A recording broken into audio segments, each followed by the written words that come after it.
Major League Baseball welcomes you to the following presentation of the Milwaukee Brewers.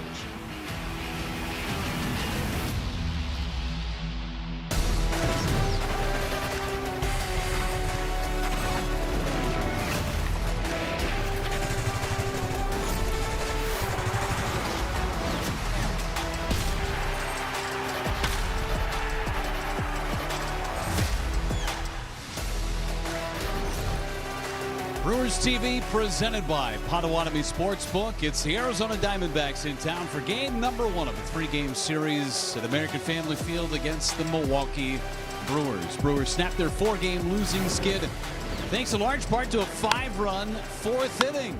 Did a little bit of everything in the inning. Automatic doubles, RBI groundouts, big single by Rengifo, another big hit by David Hamilton in the backbreaker, the 2-run single by Brandon Lockridge. All of it stemmed from a catcher's interference against Sal Frelick. Hi again, everybody. Welcome to the booth and welcome back to the ballpark. With Vinny Rotino and Sophia Minnaert down in the field, Jeff Levering with you. Thanks so much for being with us tonight. And we talked offense. How about the pitching? Nice matchup today, and a couple of guys looking to bounce back. Merrill Kelly, and for the Brewers, Chad Patrick. He gave up 4 earned runs last time. That doubled his total run total given up on the season in his previous 4 outings for Chad Patrick. Yeah, needs to bounce back in this one. And look, it's the ability to land the slurve. That's going to be a big area of emphasis tonight for him, especially against left-handed hitters. He does have trouble so far this year against lefties, a little bit also last year, but hasn't been able to get the swing and miss so far and the strikeout numbers so far this year. But look, he's got to land that slurve, give him a different look. He was not able to do that last time out against the Tigers. He's going to go up against Merrill Kelly, who really gave it up last time. Not used to seeing this from Merrill Kelly, especially when he's pitching against the Milwaukee Brewers, but did give up 8 earned runs last time out against the White Sox. It was a 34-pitch, 4-run first inning, and then he gave up 3 solo home runs in the 2nd inning. That accounted for 7 of the 8 earned runs, but he did get through 4 to 3rd. This guy's got 6 pitches. They're all useful. Let's see the Brewers attack Merrill Kelly today. He's been tough on the Brewers traditionally. Can Jake Bauers and the rest of the offense get it going? They haven't homered in their last 11. Sophia Minnaert sits down with Jake Bauers when we come back.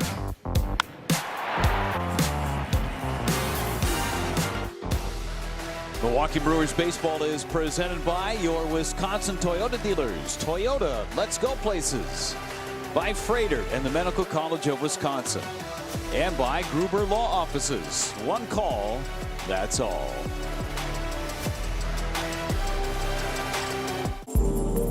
The Brewers welcoming in the Arizona Diamondbacks for the start of a 3-game series. Jake Bauers, he's been hot in the middle of the lineup, 15 RBIs, 3rd most on the team, and still tied for the team lead in home runs with 5 on the season, tied with Gary Sanchez. Hi everyone, Sophia Minnaert here at American Family Field, and the Brewers are still looking for consistent offense. They are in one of their longest home run droughts. They've gone 7 games without a homer and just 1 in the last 11 games, but they're looking for individual guys to keep producing as they continue without Jackson Chourio and Andrew Vaughn and Christian Yelich, and Jake Bauers has been as steady as they come for the crew this season. In 25 games, a 261 average for him. Right now, he's riding a 5-game hitting streak with a 381 average. He has 3 doubles in that streak, and his OPS is over 900. So Bauers has been consistent with his production and credits that to a consistent approach and just having a free mentality up at the plate.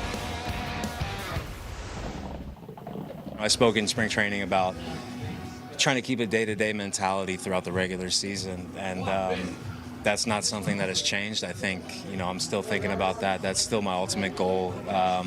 Keeping my head down, preparing for the game each day, trusting myself in the box, letting whatever's going to happen, and then showing up the next day and doing the same thing. Jake Bauers back in the middle of the lineup. Chad Patrick takes the mound as the Brewers get ready to face Merrill Kelly and the Arizona Diamondbacks. For Patrick, it'll be his 6th appearance and 4th start. First pitch lineups with the Diamondbacks coming up next.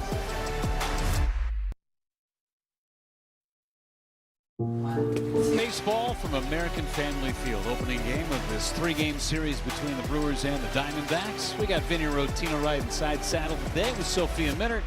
Jeff Levering along for the ride. Thanks for being a part of our night tonight, folks, as the Arizona Diamondbacks coming off of a couple of days in Mexico City. Torey Lovullo in his 10th year at the helm in downtown Phoenix. His lineup today is brought to you by Potawatomi Sportsbook and the hottest hitter in Major League Baseball, Ildemaro Vargas. He leads things off for Arizona. 23-game hitting streak dating back to last year. Ketel Marte and Corbin Carroll at the top. Lourdes Gurriel, Adrian Del Castillo, Jose Fernandez and Nolan Arenado, Alec Thomas and James McCann round up that starting lineup. And Chad Patrick gets the ball. Vinny makes his 4th start. He's come out of the bullpen a couple of times, been good as a starter this season. Yeah, the 27-year-old second-year big leaguer making his 6th appearance, like you mentioned, Jeff, 4th start. Brewers used an opener in DL Hall last time out when it was CP's turn in the rotation on Wednesday in Detroit. Gave up 4 runs in that one. Look, this is going to be a story about him needing to land the slurve. We talked about that in the open. And the Diamondbacks' 26th worst team against breaking balls, so that's going to be a factor in this one. Let's take a look at that defense playing behind Chad Patrick tonight. Brought to you by Landmark Credit Union. Brandon Lockridge in left, Garrett Mitchell in center, Sal Frelick in right. Around the infield, 3rd to 1st, you have Hamilton, Ortiz, Terang, Bowers, and William Contreras behind the dish. Home plate umpires Lance Barrett tonight. Alfonso Marquez is the crew chief over at first. Mike Estabrook at second base. And Malachi Moore is over at third. Those are your 4 umpires for this series. Vinny, what about your Miller time? The Miller time game plan.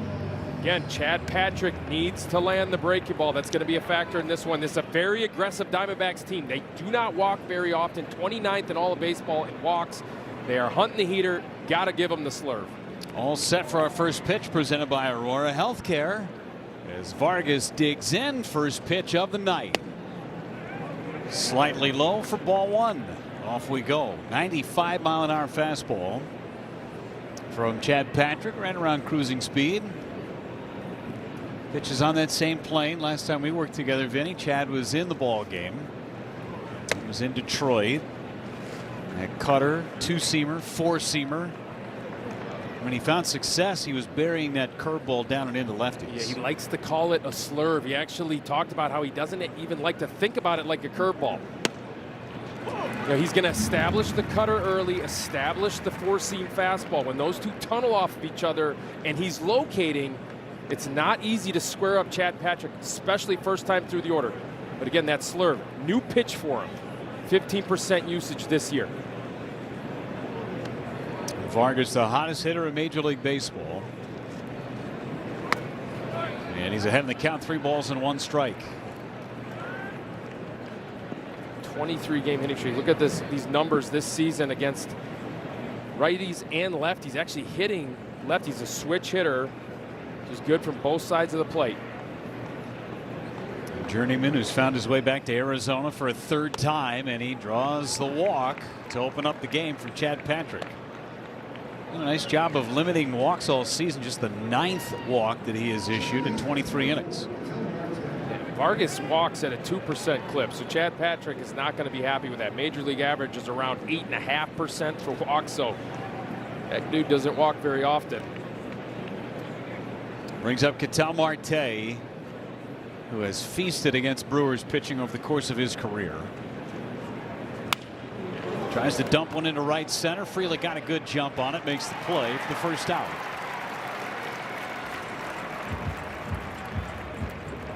Got in on his hands with a cutter, Vinny. Yeah, good bat to retire there after the leadoff walk to Vargas. You need to take care of this top of the order if you're going to have success tonight against the Diamondbacks. This guy right here is one of the most talented and most dangerous hitters in all of baseball with that 952 OPS.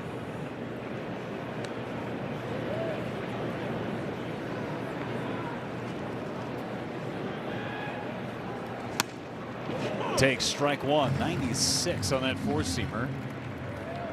Good velocity from Chad Patrick. We've seen the velocity tick up a little bit these last couple of starts.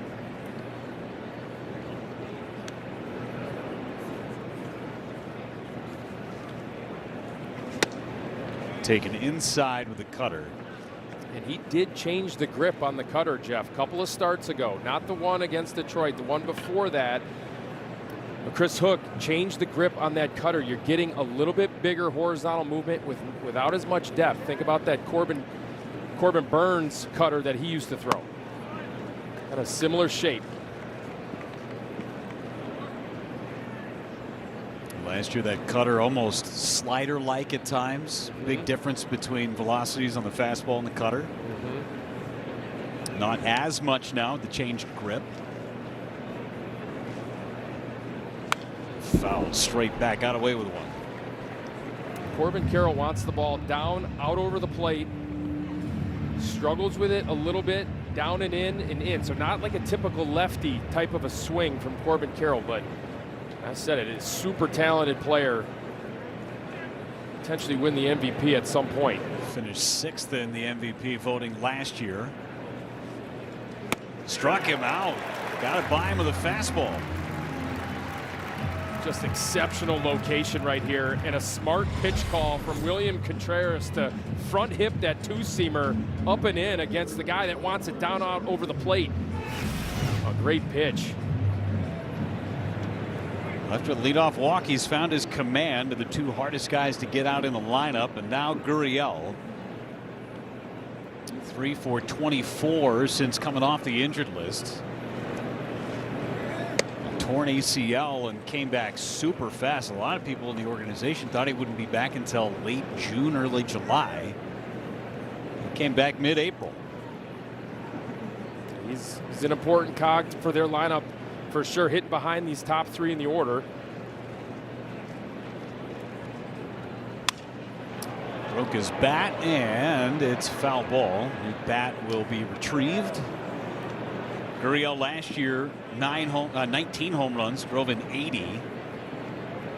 There's the team that, with a lot of the core pieces, that went to the World Series just a couple of seasons ago. That's right. Remember, they knocked out the Brewers in that first round, that wild card series, swept them right here at American Family Field. We'll never forget that, right? I mean, it was so disappointing, but the Diamondbacks were hot, made a run all the way to the World Series, ended up losing to the Texas Rangers. That was 2023.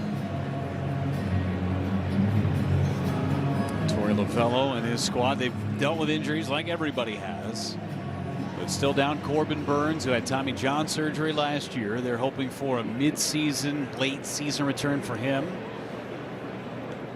Just got Gurriel back.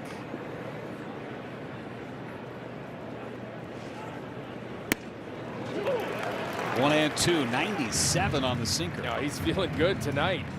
Anytime you see a guy kind of hump up a little bit with that velocity, just kind of watch the delivery. I mean, it is smooth, it looks effortless, and the ball is jumping out of his hand. That tells me everything's synced up really nicely right now. Foul back to see another one. Patrick, originally a Diamondbacks draft pick, was traded to Oakland for Jace Peterson, and then the Brewers got Chad Patrick from Oakland for Abraham Toro. Jace Peterson in the ballpark tonight.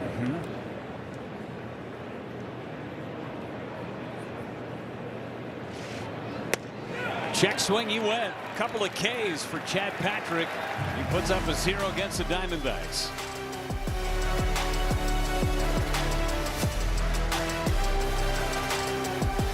And a blue moon. Brewers TV presented by Potawatomi Sportsbook. Leadoff walk led to nothing for the Arizona Diamondbacks as Pat Murphy and his squad, with a win under their belt against the Pirates on Sunday. Brewers trying to find some offense. The starting lineup today brought to you by Potawatomi Sportsbook, and by offense, bring some power. Garrett Mitchell, Contreras, and Terang, top 3 in the order. Black Bowers, Lockridge, Frelick, Hamilton, and Ortiz. They get Merrill Kelly today, who's been tough on the Brewers traditionally. Gave up 7 earned runs in the first couple of innings last time out. He opens up with ball 1 to Garrett Mitchell. They're making his 3rd start of the season after spending the first 3 weeks of the season on the IL with an intercostal strain. Got roughed up, like you mentioned, Jeff. Last time out a week ago, Tuesday against the White Sox, gave up 8 in just 4 1/3. 7 of those runs came in the first inning in a third, and then he ended up settling in, just giving up 1 the rest of the way. But this is his career numbers against the Brewers. A 2.95 ERA. He seems to always give the Brewers fits, right? It's a 6-pitch mix. He keeps the Brewers off balance. Got an excellent changeup. Just knows how to pitch, Jeff. Saw those numbers, very gaudy, especially since the 22 season. ERA under 1. He's had some gems against Milwaukee. Hoping that doesn't ring true tonight. And a challenge from Garrett Mitchell in this opening inning. Yeah, rare would you see a challenge this early in the game unless it's obviously the a pitch was ball. called a strike. The batter is challenging. ABS challenge powered by T-Mobile, and Garrett Mitchell's going to win it. The call is overturned. Milwaukee has 2 challenges remaining. By 0.2 of an inch. You know what? He was right there, but I'm not sure the Brewers are going to want to use that challenge on a pitch that close for the rest of the season. So the look on Murph's face. And that's ball 4. McCann does not challenge that one, and Mitchell draws a leadoff walk. That's ball 4. It's presented by Feldco. So both teams with leadoff walks. Garrett Mitchell's been doing that exceptionally well all season, drawing walks. He's aboard for William Contreras. Near the league lead in on-base percentage is Garrett Mitchell, showing that great eye. Contreras takes a strike. Grabbed at his helmet, but it was not a challenge. It was a readjust. See that call the other day where both hitter and catcher challenged the call because it was a late call? Runner goes. That's a ball. Throw to second base on the bag and in time. Call made by Mike Estabrook at second base. Pat Murphy holding up play. No challenge. And take a look at the jump right here. Not a bad jump, but just a better throw by James McCann. Puts it right on the money, and Marte with a nice pick. And Garrett Mitchell slides right into the glove right there. Now, James McCann did not take a step with that right foot, just kind of pivoted and got rid of it and threw it right on the money to second base. Negates the leadoff walk. Kelly back into the windup on 1-1. And a fly ball to left. Foul territory, long run, and it'll fall right next to the tarp. Check out tonight's The Home Depot working on a win. William Contreras against the Arizona Diamondbacks. He likes snakes. He's not afraid of snakes. He likes them. He's not afraid of the Rattler, no, for sure. And look, there's just some teams where you just feel good about coming to the ballpark and saying, you know what, tonight I feel good and I'm going to rake. That's what William Contreras has been thinking against the Snakes. Something about the uniform. I don't know what it is, man. Contreras at 1-2. 2-2. Gurriel was running after that ball barely, right, in left field. That could be a factor in tonight's ball game. Playing left field, coming off that ACL injury from last year. I don't think that Matt Erickson, the third base coach, taking some mental notes on how he's running. That's right. Could affect even on a ground ball and a play at the plate how quickly he's going to be able to get to it. Payoff to Contreras. And he walked him. Let's take a look at that defense playing behind Merrill Kelly tonight for the Diamondbacks. Lourdes Gurriel Jr. We talked about him. He's playing left. Alec Thomas in center. Corbin Carroll in right. 10-time Gold Glover at third base. Nolan Arenado. Jose Fernandez, the rookie, at short. Ketel Marte at second. Ildemaro Vargas at first. And James McCann with that good throw to cut down Garrett Mitchell behind the plate. Bryce Terang digs in against Merrill Kelly. Kelly missing pretty consistently down in the zone in the early going. So he had that nerve issue in his back, that intercostal strain for the first 3 weeks of the season. It just does not look like he's finishing his pitches very confidently so far. You wonder if that's a lingering issue for him. Swing and a miss. There's the changeup. That's the big pitch for Merrill Kelly. It's not a lot off of the fastball velocity either. He tunnels it so well off of the fastball, right? So here's his pitch usage, his pitch mix, that four-seam fastball at 29% and that good changeup at 26%.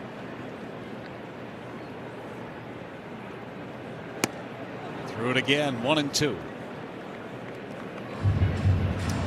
It's a lot of lefties in the lineup today for the Brewers. They've got 6 in there. That's going to be the pitch du jour for Kelly. Well, they don't have a lefty on their staff other than the starter, Eddie Rodriguez. There's not one down in the pen. 3 straight changeups to Bryce Terang. He's not afraid to triple up on it. He may even go 4 in a row. Let's see what he does. But again, it is a 6-pitch mix, and he's got feel for all of them. Some guys have the 6-pitch mix, but only throw, 3 for the majority of the time. He's got feel for all of them. That's how he's been so successful in his major league career, now his 7th season. Saw that last note that the Diamondbacks have had a hard time keeping their opponents down in the first inning. That's why they have so many come from behind wins this year. Give up runs early. And Terang lofts one into left for a base hit.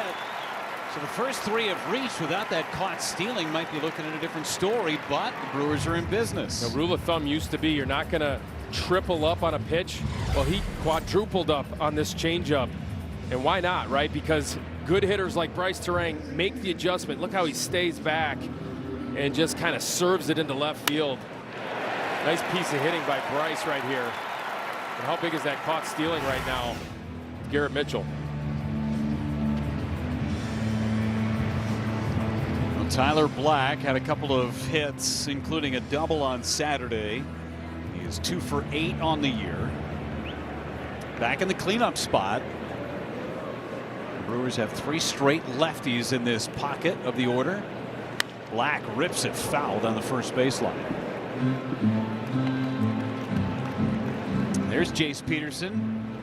Just talking about him being traded for Chad Patrick, tonight's starter from Oakland to Arizona, vice versa. Part of the Brewers front office, travels around different affiliates. Spent some time at the big league level just talking to players and being a sounding board.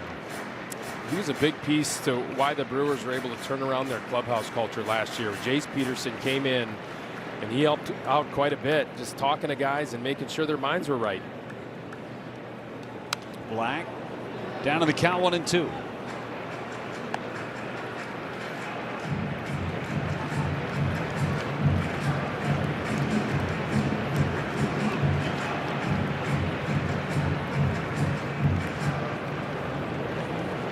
Merrill Kelly with a ton of success in this ballpark, 2-1 in 5 starts. ERA in the 3s. 2-2 on Tyler Black. That's something that Tyler Black is very, very good at. He knows the strike zone. It's kind of his calling card, right? The ability to take close pitches outside the zone. Long inning for Kelly. And it's going to get longer. 3-2 on Tyler Black. Mentioned a 30-plus pitch first inning his last time out. That was against the White Sox in Arizona.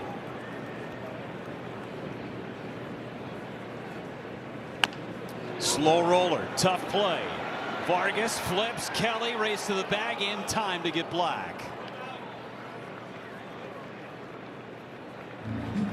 And that is by an eyelash if he did get him.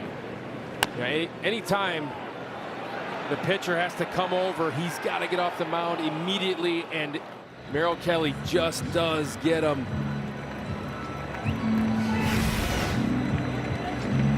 Brings up Jake Bauers. 2 outs and runners at second and third.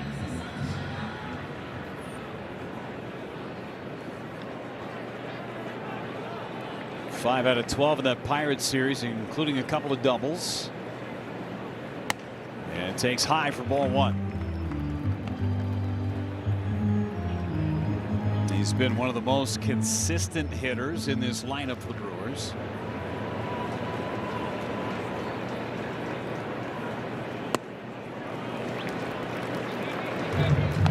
How about that interview he did with Sophia? Just amazing to hear what, they're going to walk him, and rightfully so. Putting him on intentionally to bring Lockridge to the play with the bases loaded. And that'll bring out the pitching coach, Brian Kaplan, in this first inning. 24 pitches in. They didn't even want to mess with Bauers. They got to 2-0. And why not go ahead and face the righty if you're Merrill Kelly? Torey Lovullo walking Jake Bauers. 3 walks in the inning for Merrill Kelly. But to your point, the interview that Sophia did with Jake Bauers, just the perspective that he has now at playing with freedom. I can't explain to you how difficult that is to do when you're hanging on to the big leagues by your fingernails, right? And you're having success last September, started off to have some success this season, then actually went 1 for 21, struggled a little bit after that first initial success, and then ever since he's stuck with his approach. That's been what's so impressive about Jake Bauers. Talk about having your mind right. That kid does. Now it's Lockridge. Big 2-run single, part of that 5-run 4th inning on Sunday.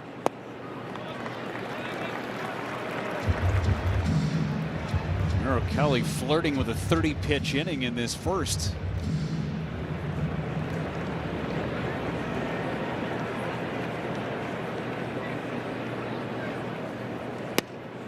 There's a strike. That barely clipped the bottom of the zone. That does take a look at that last pitch. Ooh. Brandon Lockridge was thinking about challenging it, did not. Pitch cast brought to you by Hyundai, the 1-1. And a wave and a miss. All right, so it's 1-2.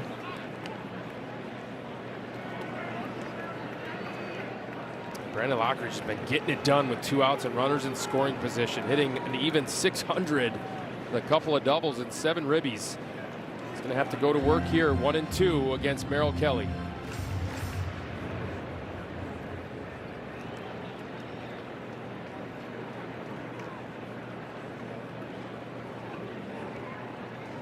Struck him out. Got him with a high fastball. Side retire. Brewers lead the bases loaded in the opening inning.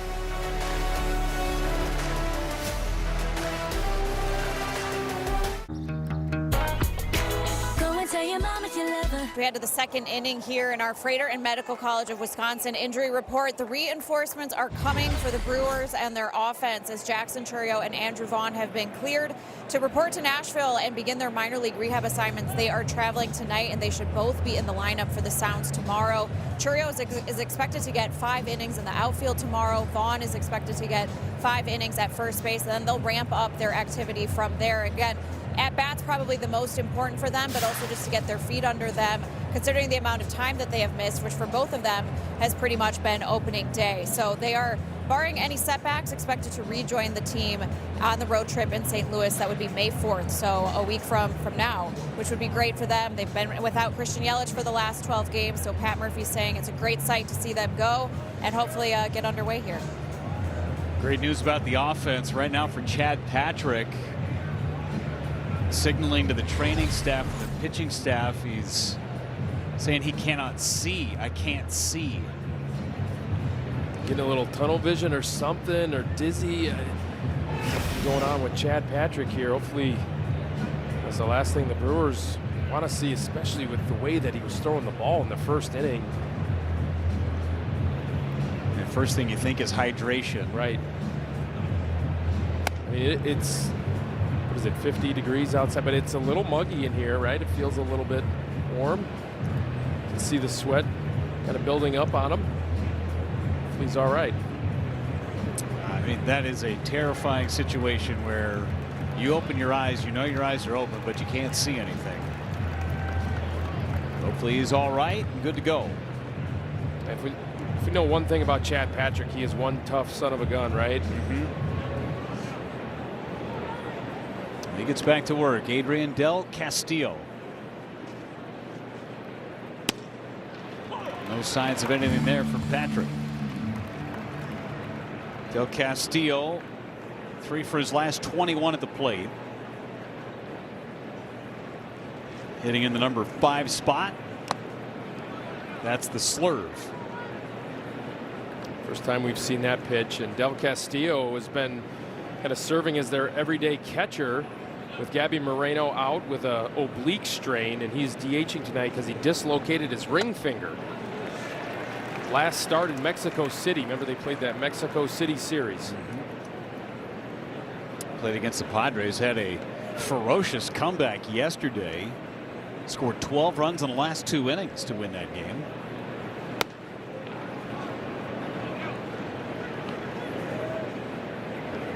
Geraldo Perdomo twisted his ankle, thought he might be able to go today, getting one extra day. And a big part of maybe giving him an extra day too is the elevation change from Mexico City. It's actually higher than Denver. 7,000 plus feet. Sprayed foul to stay alive. That ball was flying out of Mexico City. Manny Machado, a couple of home runs for the Padres on Sunday. Tim Tawa hit a grand slam for Arizona.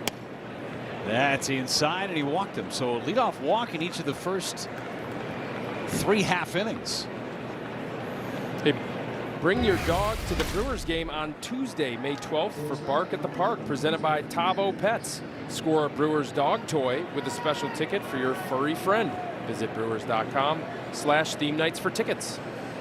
Those look like gigantic dogs. Is that Clifford, the big red dog, coming out of the ballpark? Or is that just the graphic? I think, yeah, just the perspective of it all. Okay. Now, you don't have a dog, Vinny, but you have cats. Yeah, Could you bring your cat? I'm wondering, is there ever going to be a cat at the night? I would not show up to work that day. Bring your cat to the park night.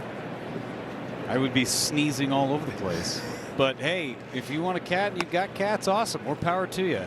I'm just not a cat guy. It's okay. You know, I grew up with cats, and my daughters, I have 3 young daughters, and they love Josie and Coley. Great. Love Josie and Coley. Good for them. Love it. I love you and for your cats. I'll just take my massive dog and buy 2 seats for him.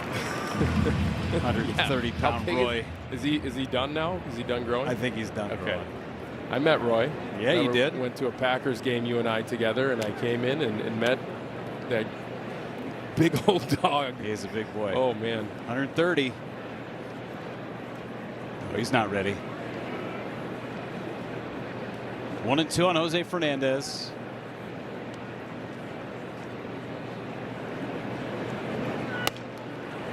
Two and 2. Hits in 9 straight starts for the 22-year-old Jose Fernandez. Been playing all over for Arizona on the infield.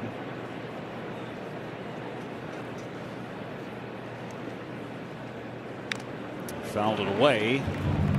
He's been a pleasant surprise for the Arizona Diamondbacks, and we talked about it actually in the pregame show about how the Diamondbacks are getting some contributions from some players they didn't expect.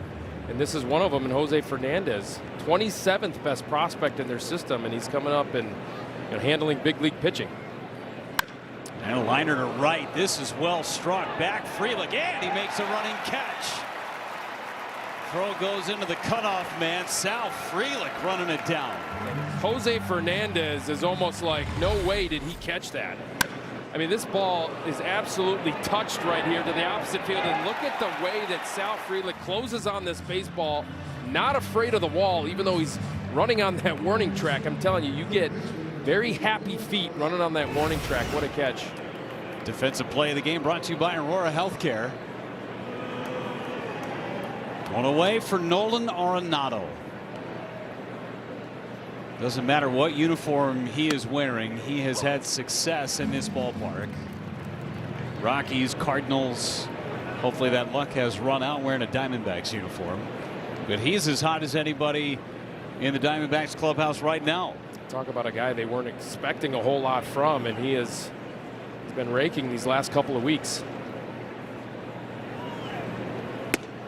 And you make a trade for Nolan Arenado, who really struggled these last 2 seasons for the Cardinals. And again, you're probably just hoping and expecting great defense at third, which he has given them, but now all of a sudden he's hitting. Still has 2 more years left on his contract, this year and next. Slightly low, 2-1. Last season in a Cardinals uniform, 107 games, dozen homers, 52 driven in, but far and away his worst batting average season at 237. Take a look at those numbers here. He loves hitting here. Good cutter from Patrick.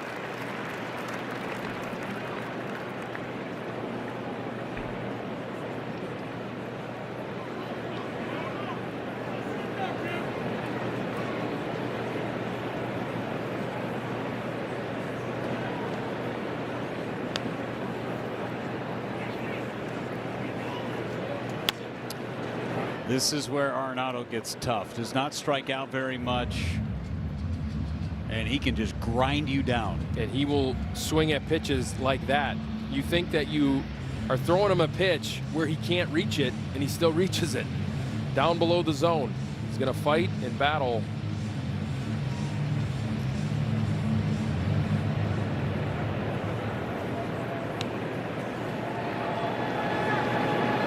Coming up on 20 pitches in the inning for Chad Patrick, still only one away.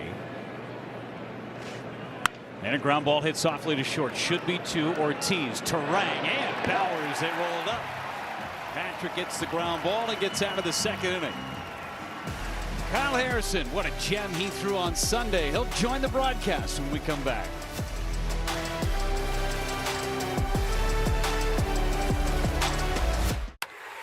Bottom of the second inning, Brewers and Diamondbacks, no score. We are pleased to be joined by Kyle Harrison on our Wells Fargo active mic in the Brewers dugout. Kyle, a great appearance for you on Sunday. 12 strikeouts, no runs, just a hit. The command was outstanding. What was going right for you on Sunday against the Pirates? Yeah, I think from the first pitch, it was me and Will, just being on the same page. It was just attacking the hitters with, lots of strikes and using the off speed to kind of expand off of that.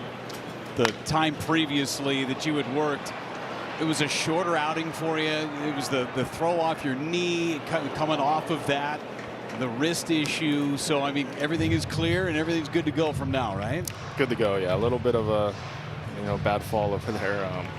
But, yeah, kind of like that weird 9-10 days in between. Good to be back on the mound and feeling good. Hey, Kyle, do you talk to Gary about that throw that he made at all to you at about 102?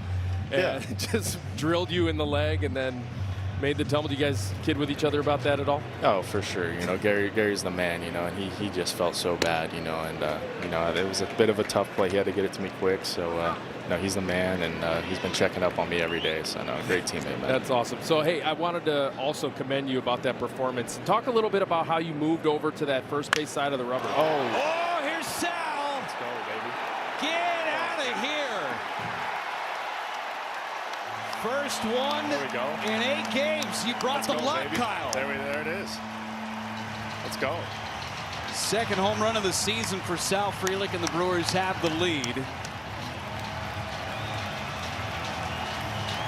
And it's got to feel good for this offense, right?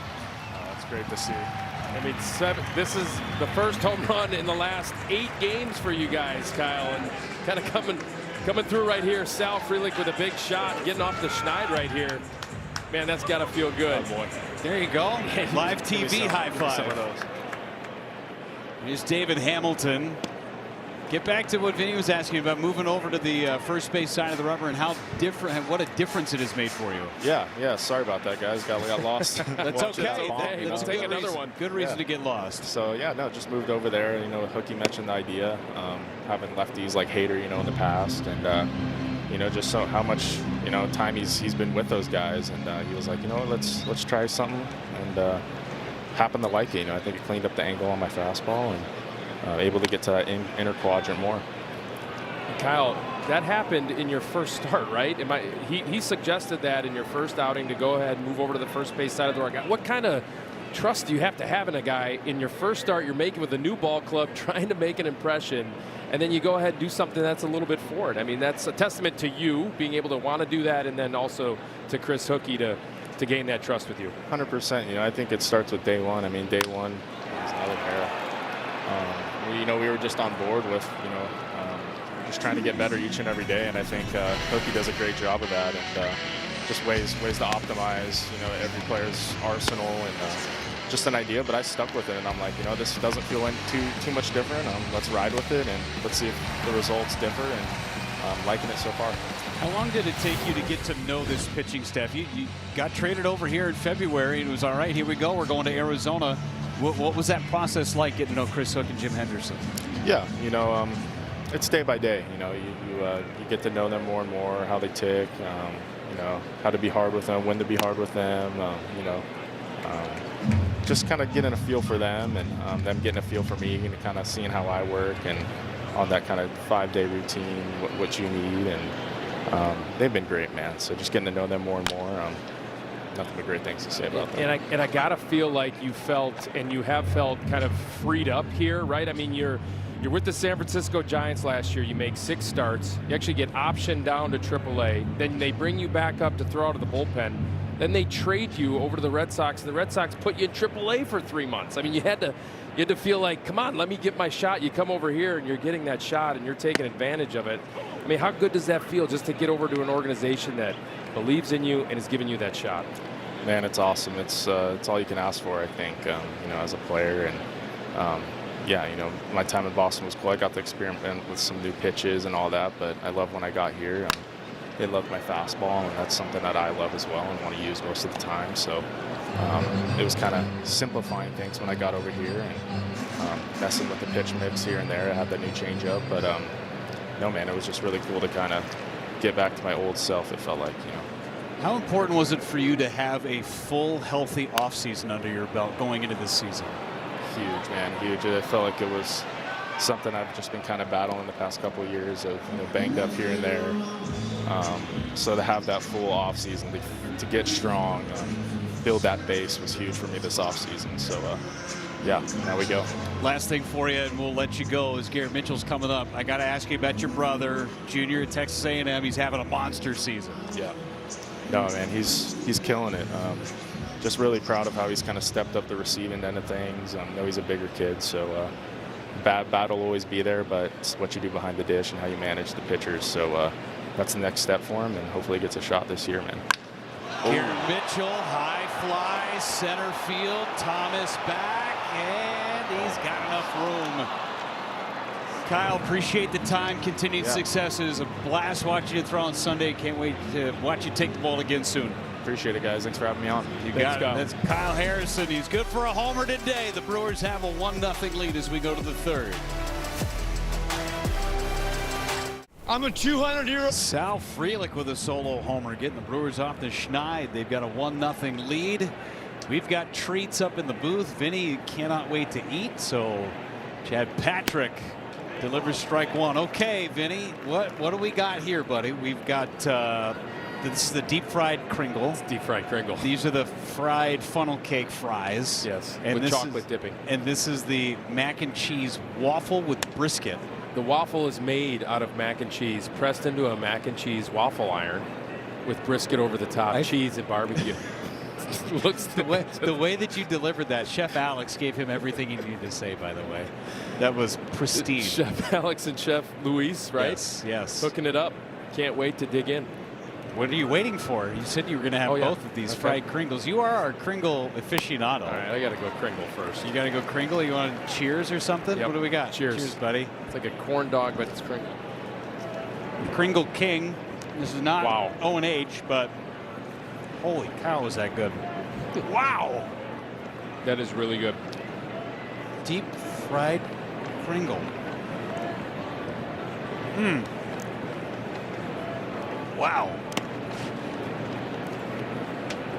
Is that 2 balls and 2 strikes? That's a raspberry or cherry, I believe, filling.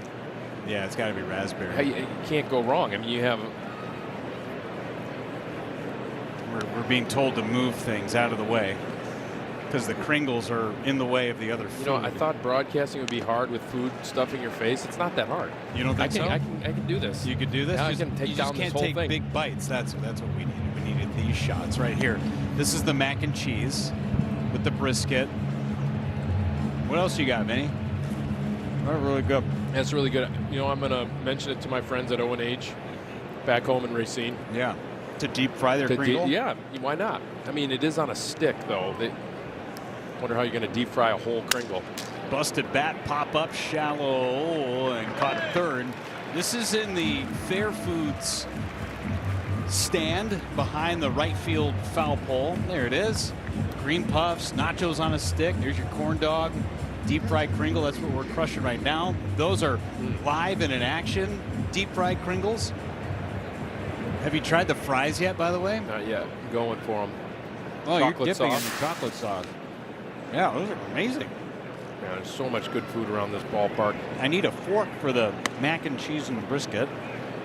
I got one for you, buddy. No, I know, but you want to dive in that on first? What do you want to do? What we should really do is take our camera that's right behind. Yeah, that one. Turn around, Vinny, so they can see you taking a huge bite after that pit. What's happening in the game? I don't. Don't worry about it. I'll take care of that. You just stuff your face because you're in a feeding window. Appreciate Chef Alex and That is good. Chef Luis for hooking us up. That's pretty good, I bet, huh? Very, very good. I'm glad you didn't Very close tender. your feeding window so that we could get that in. Not at all. We make exceptions for food like this. That's smart. I feel like I'm at a fair. I feel like I'm at the state fair right now. Yeah, you got to get up to that fair. That fair stand. What is it called? Fair Foods. Yeah. Fair Foods. No, you can do that as you're when you're doing pre and post game show, Vinny. You're right. You could run up there just one flight of stairs and come right back down and get into Nellie's corner again. I think I got some powdered sugar on my microphone. Swing and a miss. McCann gone on strikes, 2 away in this 3rd inning. Already the 3rd strikeout for Chad Patrick. His season high is 4. He is throwing the ball well tonight, especially after that little bit of a health scare, right? When he wasn't able to see, he was complaining of vision issues. And then look at that cutter. How much lateral movement, horizontal movement at 90 miles per hour. It's a good pitch. Baseball loose out on the field.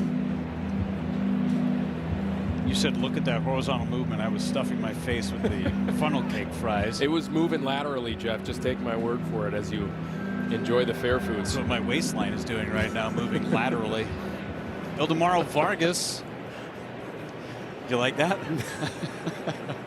That's good. Takes strike 1. He walked. Only 2 base runners so far for Arizona. Pair of walks to the leadoff men in the 1st and the 2nd innings.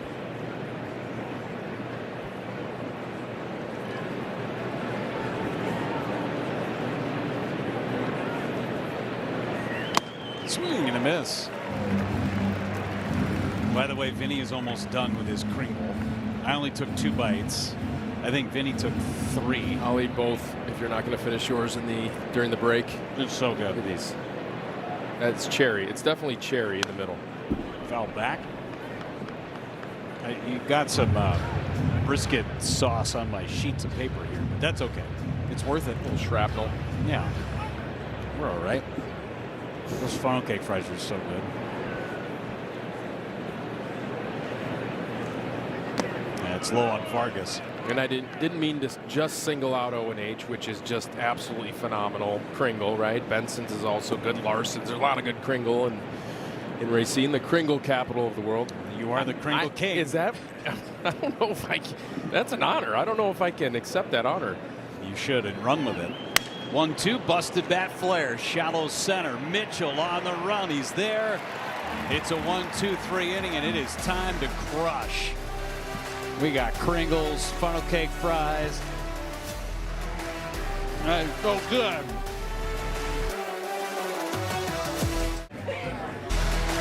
Milwaukee Brewers baseball is presented by Miller Lite. Taste you can depend on.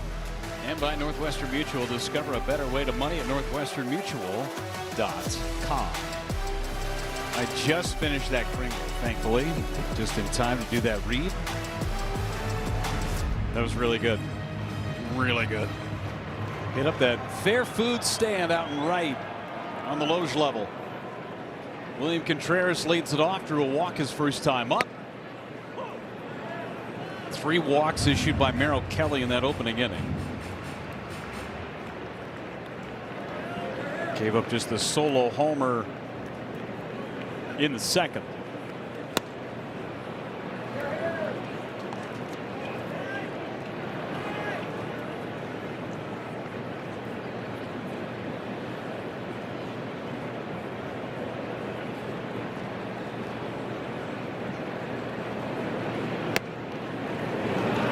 Ball and 2 strikes on Contreras. Looking to keep the good times rolling against Merrill Kelly. He's been stingy against the Brewers basically the entirety of his career. Hard hit, but right at 3rd. Arenado gobbles it up. 1 away, and now a message from Echo.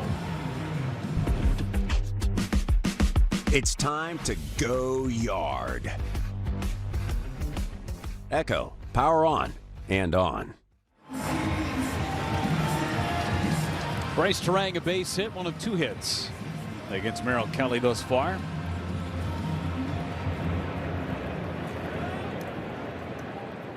Terang in a mini funk, just 1 out of 11 in that series against the Pirates.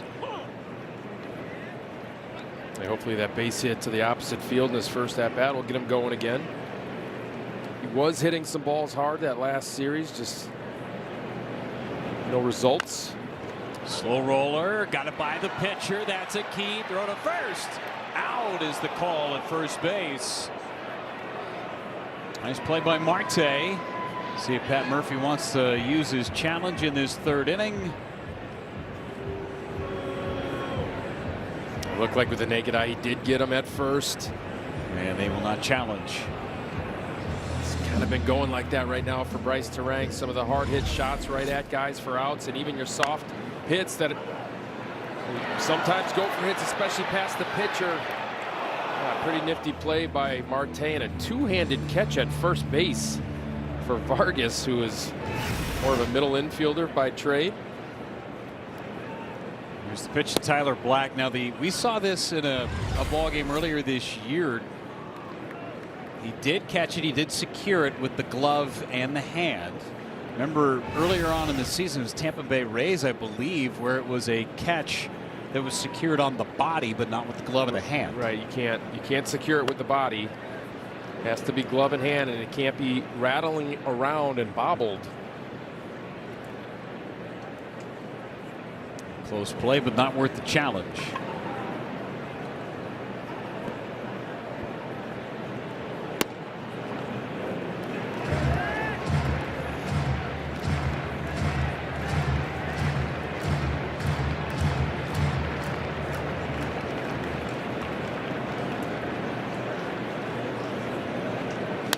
Black on the ground right side. Marte ranging, throwing in one motion, gets him. Brewers go in order, and he's got the ground ball stuff going to Merrill Kelly.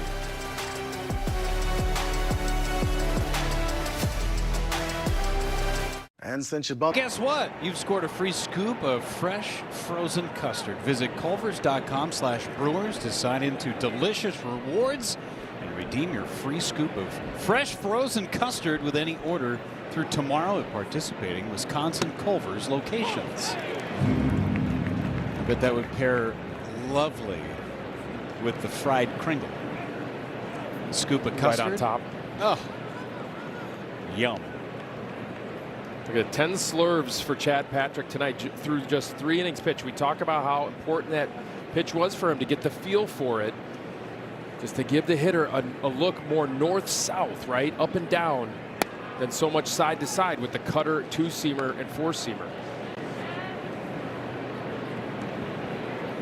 Pitch counts in a good spot for him as we start playing the 4th inning, 2nd time through. See how he varies his arsenal to the middle of the order. Yeah, at the end of the day, Chad Patrick is going to be just fine with his arsenal if he's pitching to the edges, right? So far, so good tonight, pitching to the edges, not making mistakes over the middle. That's low. Nice pick by Marte.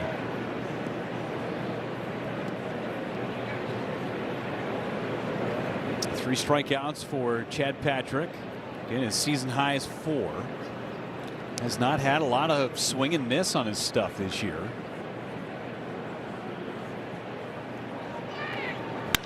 On the ground to second base. Bryce Terang throws him out.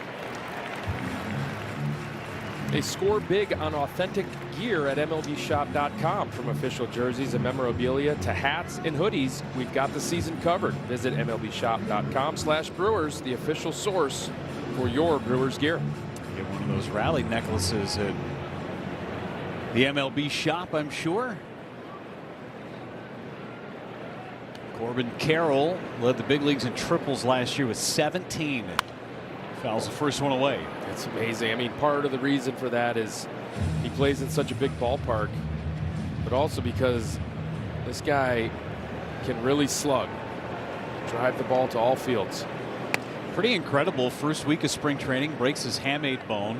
and was available for opening day. Right. Showing no signs of kind of that diminished power. Sometimes you do see that with that injury. You ask people around the Diamondbacks organization how that is, and the answer is the guy's just a freak, right? Some people just have that ability to heal quick. He's one of them.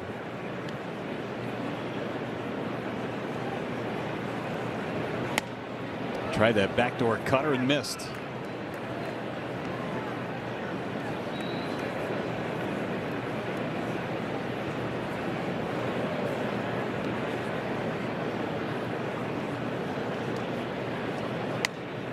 They got him. There's that slurve on the outside corner to get Corbin Carroll. Yeah, watch out for Chad Patrick if he can find the feel for this pitch in this location against left-handers. That's a great pitch. Starts out off the plate, lands to the back corner. Think about that pitch right there, plus the cutter on that side. It's going to open up a world of possibilities for him. Gurriel takes strike one.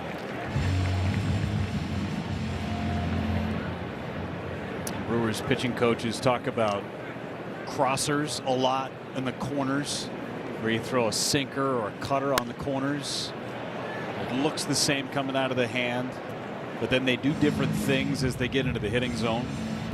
One thing Chris Hook does so well with his staff and with the guys in talking about that, Jeff, making X's on the plate, throwing the two-seamer to the back door, throwing the curveball to the back door. It's you got to get guys to believe they can do it. Just missed. I know that sounds obvious. Get guys to believe they can do it, but they come over to the Milwaukee Brewers and they have never tried something like that, and they've never tried it in a game, let alone a big league game when they're trying to survive up here. And he gets guys to buy in. Gurriel on the ground, foul. Oh, make a play, almost. I think his knee got stuck in the warning track. He's all right, gamer. Let's take a look at this play right here by the ball dude. Oh, almost got him up in the nethers. Ooh. He's all right. Risky. If you want to make a good play, sometimes you got to take a risk, right, Vinny? That was a risk. I don't know if I'm taking that risk. I agree with you there. He's fine. He doesn't want to rub it. No, man, I'm good.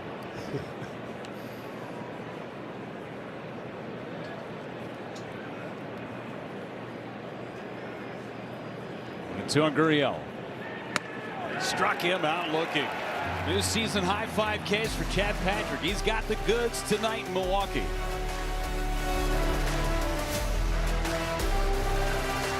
In 1970. We're back at American Family Field. The Brewers with a 1-0 lead thanks to Sal Frelick's solo home run. And talking to Jake Bauers earlier today about the Brewers offense, we know the big bats that they are missing in the lineup. And he said, this is a team and a group that really prides itself on team offense, making a pitcher work, having selfless at-bats, putting the team first, executing all of the little things, right? Bunts, sac flies, infield hits, putting pressure on the opposing pitcher and the opposing team. And he said that is a mentality that everybody has to buy into, right? And it's a skill that has to be learned instead of something that just happens naturally. He said it's something that we as a group have to recommit to every season, sometimes even every day or every series. It's a conscious thing that they have to commit to in terms of how they create offense right now as a unit and as a group, missing the big bats that they are. And he said, once we do that, once it clicks, it feels like it happens, and then we don't look back. So as an offense coming into tonight, their average and their OPS in the lower third of the National League, but their on-base percentage, 329, fifth in the National League, and they continue to lead baseball with stolen bases. That was a smash picked up by Marte over at second base. Nothing Bauers can do about that. Just keep hitting the ball hard, and good things are going to happen. Yeah, and take a look at this hot shot from Jake Bauers. This is what he's been consistently doing here for the last basically 3 weeks. I said that 1 for 21 stretch that he had, but ever since been barreling the ball up. But what a play by Marte. He's now made 3 rangy plays in a row against this Brewers offense. Brandon Lockridge hit with the bases loaded his first time up. bunting, and it's a foul ball. That side spin on it. Just getting back to Sophia's report too, and you know, I never heard that before, where Jake Bauers said you kind of have to recommit almost sometimes every series, every game to the approach. And it is so easy, especially at the major league level. If the team as a group isn't buying into that approach, guys kind of get selfish, kind of naturally, right? You go into survival mode, trying to survive at this level. And in the Brewers, it's just so remarkable how they've not done that. Up and down the lineup, just have team at bat after team at bat. And not just this season, that's every year, Vinny. The personnel changes, the faces may be different, but the approach has always been the same. It goes to the scouting department, the guys that Matt Arnold and his group bring into this program. It really is incredible to watch.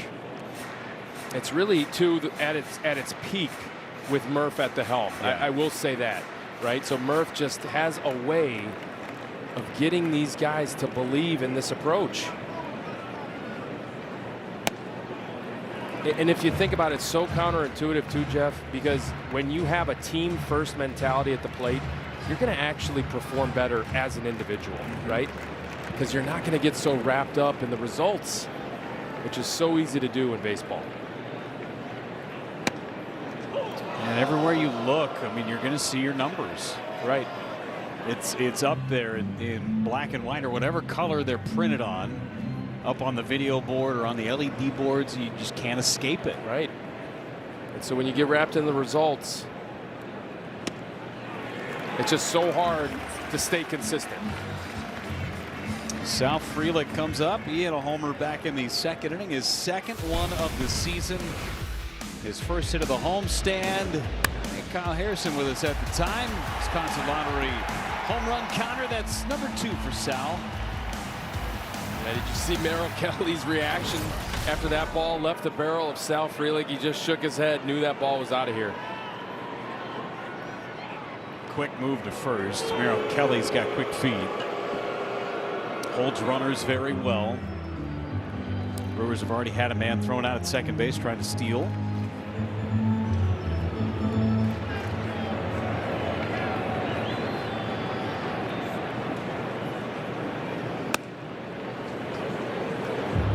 That was James McCann's third base runner that he's thrown out so far this year. He's 3 for 13 on the season now. After a 28 pitch first inning, another quick toss to first. Lockridge dives back. 2 disengagements. Take a look at this quick move. He comes set. Look at those quick feet and the short arm. That's what you want to do when you try and pick a runner off at first base. Throw it like a catcher over there.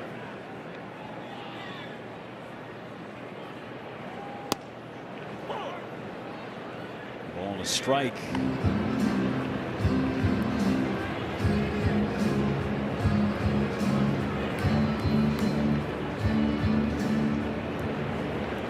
Merrill Kelly just missed playing for Pat Murphy at Arizona State. Missed each other by a semester, essentially. They pitch out and throw to first, and a good knockdown over there by Vargas.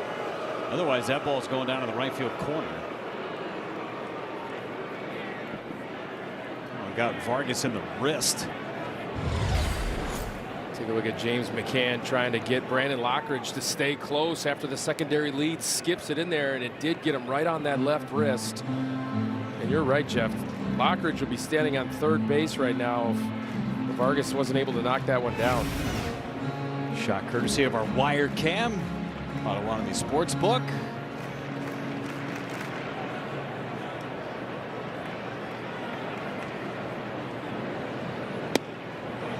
Good take on the changeup. 3-1.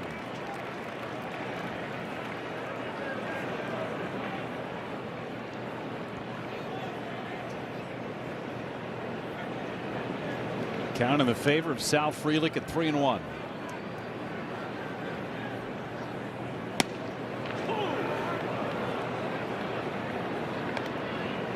Let's see if they send Lockridge on 3-2.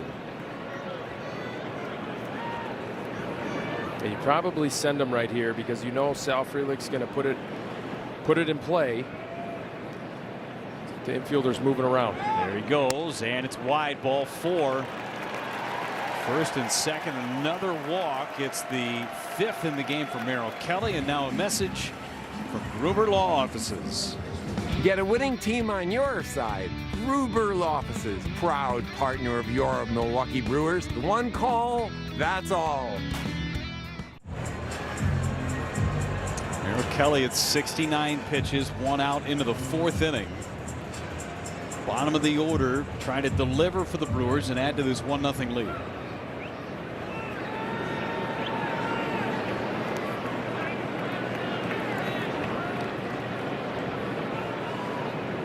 Hamilton strokes it foul just past Spencer Allen over at first base. Well, that's why Merrill Kelly is tough, right? And he can find it quickly just because, you know, he's got, like I said, feel for all of his pitches. He just started off Hamilton, runners in scoring position, first pitch curveball. Take a look at his season so far with runners in scoring position, though. David Hamilton hitting .429.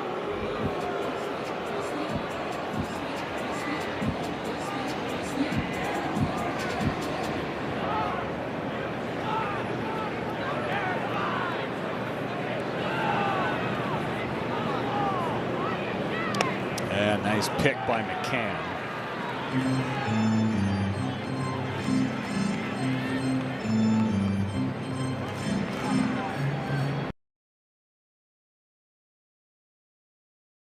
To get hot, he lined out in his last at bat, hit a hot shot to right field. His first extra base hit of the season a couple of days ago. 2-1 Hamilton.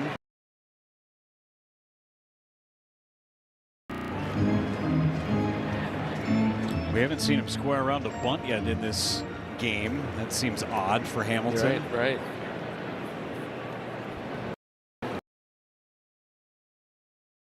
With Arenado in on the at third, but Kelly having a tough time throwing strikes. 7th time with 5 or more walks in his career for Merrill Kelly. Career high is 7. See if the Diamondbacks start to get some movement in their bullpen.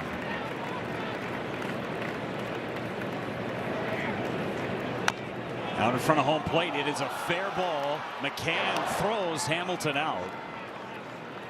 Swinging bunt, get it out there a little further. He's got a base hit. I tell you, that is a tricky play that James McCann is able to complete right here, just because you know how fast the runner is. David Hamilton's one of the fastest runners in all of baseball. And as a catcher, you're hoping that this ball actually goes foul, but then you realize, and he makes the smart decision to realize that he has a play on Hamilton and this is going to stay fair. Any hesitation and he's safe. Still a close play over at first base. Joey Ortiz at the plate. Kelly stepped off as the pitch timer was winding down.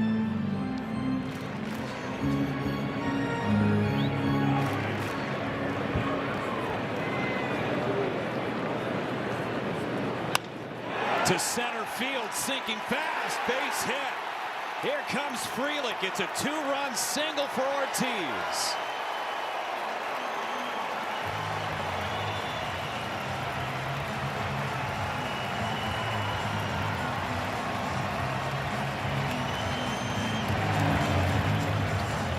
Well, you got to be happy for Joey O right here, coming through with a big 2-out RBI base hit right up the middle, right back up the box. That gets it right in front of the center fielder Alec Thomas, and Sal Frelick comes around to score. Yeah, JB likes it. Team at bats as Mitchell swings through a changeup. 2 walks leading to 2 runs in this 4th inning.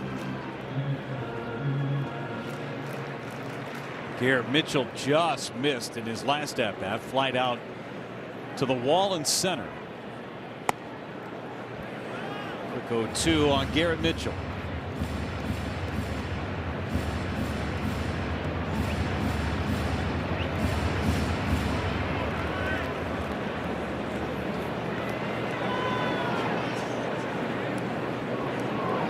Toss to first. Ortiz is back, no tag.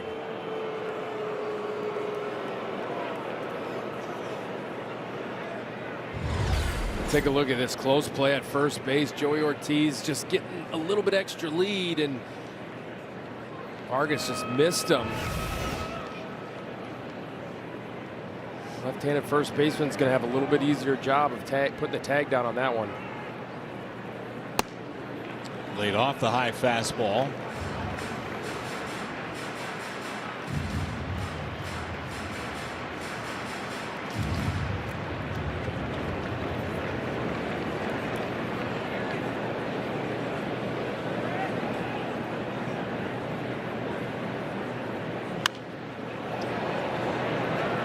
Garrett Mitchell, the key is going to be that high fastball.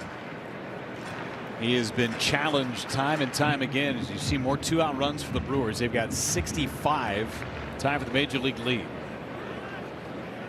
Tied with the Astros for the and Nationals for the most.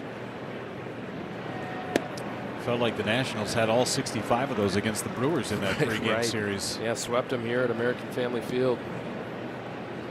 Brewers will have a chance at redemption this coming weekend in D.C.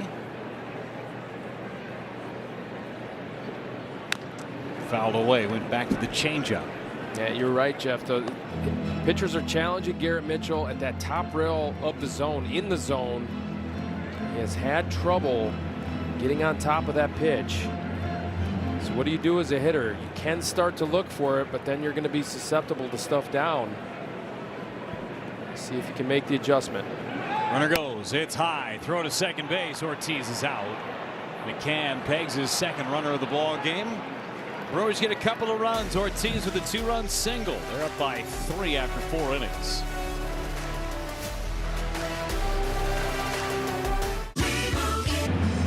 Three to nothing Brewers as we play in the top half of inning number 5. For every Brewers run batted in, Western Mutual Foundation funding 5 hours equivalent to $250 of childhood cancer research. Northwestern Mutual and the Brewers proud to partner in curing childhood cancer. A couple of RBIs for Joey Ortiz. The new facial hairs working out for Joey O. Adrian Del Castillo, number 5 hitter, leads it off. He was the last base runner for Arizona in the 2nd inning. Drew a walk to open up the frame. Just 2 walks. That's it for Chad Patrick tonight.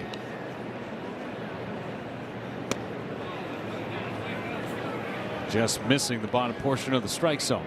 And not much hard contact either.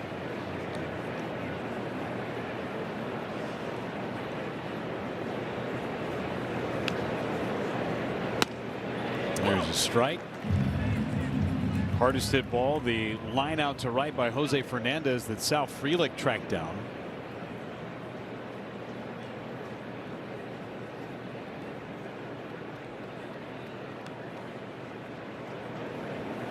Foul back. 2-2.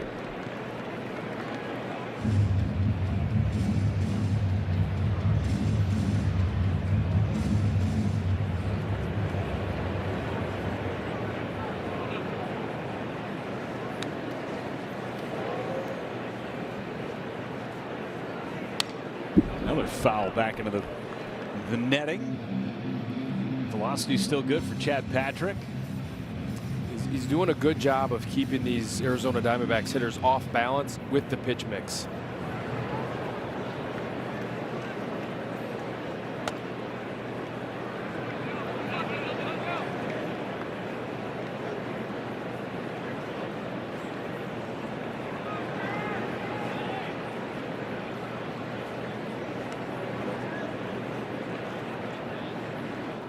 And back-to-back slurves he just lost. And he walks Del Castillo. Make it a Mother's Day to remember with a Brewers picnic blanket giveaway for the first 10,000 fans 21 and up at the game Sunday, May 10th, courtesy of American Family Insurance. Get your seats at brewers.com/giveaways. Here you go, Vinny. Take the other side of this blanket. See, it's fit for 2. You could get a couple of kids in there too, right? Maybe some of your cats. What I learned about this picnic blanket is actually there's nylon on the bottom, so so you can put this down on the ground. Yep. And it's kind of waterproof, right? Yeah, So and it's got this little bag that it fits in. It's just perfect. It's perfect for a picnic. Perfect for Mother's Day. Look at that. You're a great hand model, Vinny. Look at Jeff, this. you bring out the best in me, buddy. I try. Yeah. I try, pal. Did you put your name on this, by the way, Vinny? Are you taking this one home? No. I know you try and claim stuff See, up here. that's a bit that's not really happening up here. It's but a little bit. Oh, only for the really cool. I mean, that's really cool. So I mean, but walk yourself back. That is a really cool blanket, though. I might take that one. Ken Spindler usually grabs me stuff. That's why. It's very nice of Ken. I did see a VR on the bag, so that means you've claimed it. Renee helps me out with that. That's smart. 2-0 on Jose Fernandez. Again, he had the hardest hit ball against Chad Patrick. A line out to deep right in the second. And now Chad is falling behind. Those two slurves that he threw at the end of that bat to Del Castillo, very out of the ordinary. It popped out of his hand, and so sometimes when that happens, it just takes a pitch or two to kind of get your, recalibrated it, get that feel back for the baseball. Right back in there. 3-1.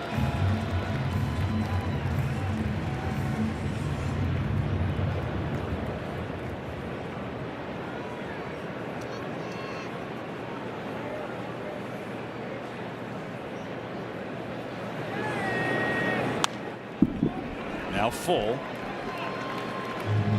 Talked about it at the outset of the broadcast. This Diamondbacks team, they have 12 come from behind victories. It's the second most before May 1st since 1901. Only the Dodgers from last year have more. They're a scrappy team, and we talked about those three guys at the top of their order that Perdomo's out tonight with the little ankle injuries day to day, but those three guys, Marte, Carroll, and Perdomo, never out of a game. That just missed, and we'll get a challenge from Contreras. This is a big challenge. ABS challenge powered by T-Mobile.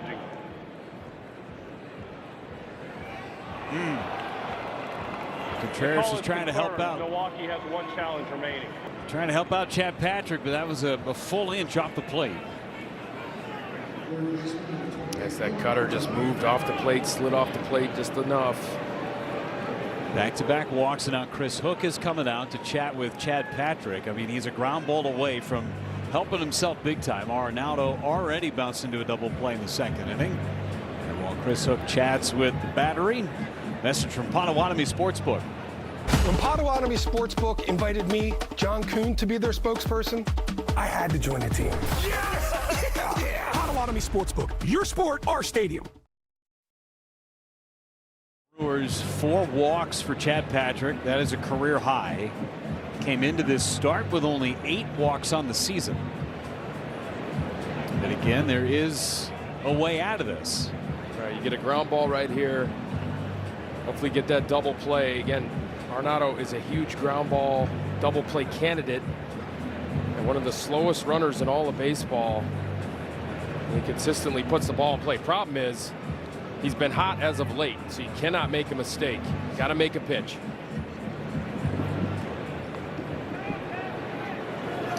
It's always a tough out with runners in scoring position as well, hitting .409 this year.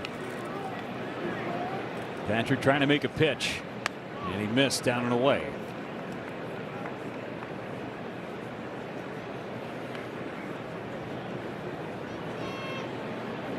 Two for 5 lifetime is Arenado against Chad Patrick.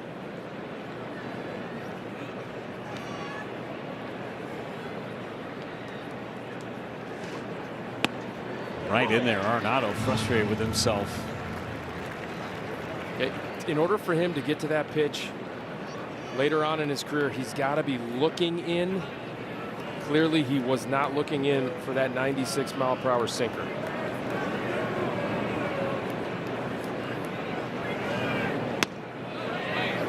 That just missed.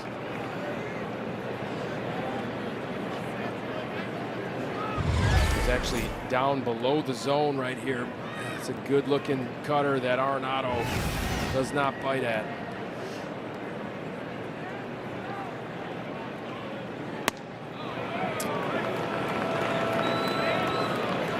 Reds are not missing by much, but missing. Hitters count for Nolan Arenado. Back-to-back walks by Del Castillo and Fernandez.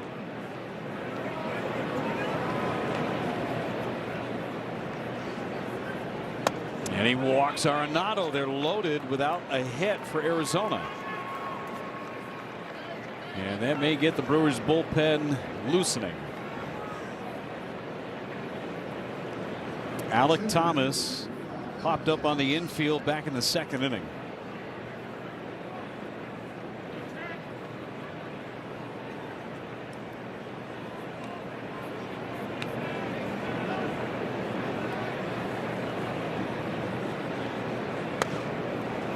Just cannot find the strike zone right now. It's DL Hall, who is just picking up the baseball and starting to crank it up. After basically not missing a single spot through the first 4 innings of work, Chad Patrick just cannot seem to find it right now in this 5th.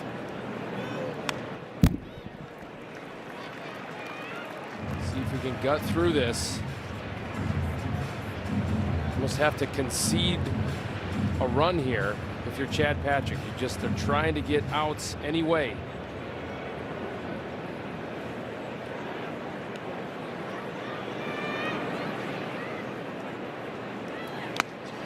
It's a swing and a miss on the cutter.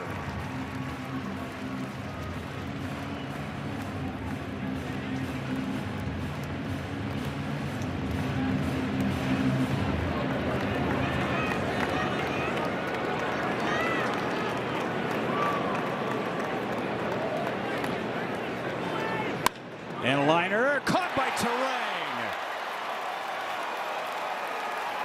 Huge play by Bryce Terang. Sometimes you got to catch a break, and Chad Patrick catches a break right here. Alek Thomas squares this one up. A hard line drive right at the platinum glover. Bryce Terang, little bunny hop to catch it. Maybe a little bit more than a bunny hop. He got up there to snag that line drive, and Chad Patrick helping him with a little jump. It's a subtle thing, but as that catch was secured by Bryce Terang, he saw his eyes. He was immediately looking to try and double somebody off. It's actually really good base running by the Arizona Diamondbacks to not get doubled off on that hot shot. You're taught not only to freeze, but to go back to the base. McCann in an 0-2 hole, and now pumping strike after strike.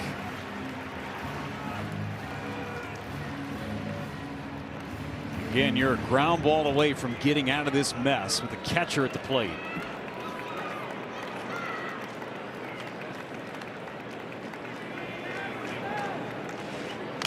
And he fouled it in and out of the glove of Contreras. Yeah, I just got a piece of that 90-mile-per-hour cutter.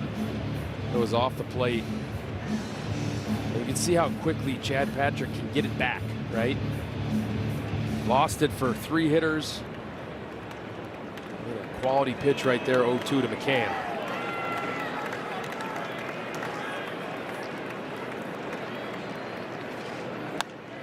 It's one of the toughest pitchers to score against with runners in scoring position last year.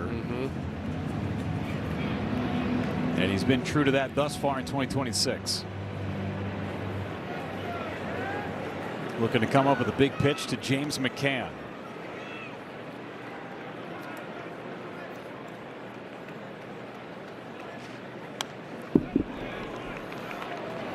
Staying alive somehow. McCann expanding the zone up, expanding away on that 0-2 cutter, then 2 fastballs up. And he is letting the ball travel deep, however. See if he can maybe run that 2-seamer in on his hands. See if he can get a ground ball. There's a ground ball, but it finds the hole. 1 run scores. They're going to send a second runner. Lockridge throw goes to third, and just like that, the Diamondbacks are back in it. It's 3-2. So he was late on the fastballs up above the zone. Throws him the slurve. Down out over the plate. And McCann hits a 2-run RBI single. Again, this is why the Diamondbacks come back in so many games. They lead the league in that category. Similar to the Brewers, they're relentless. Now you turn the lineup back to the top. Ildemaro Vargas bunting in front of home plate. Contreras throws him out. Second and third, 2 away.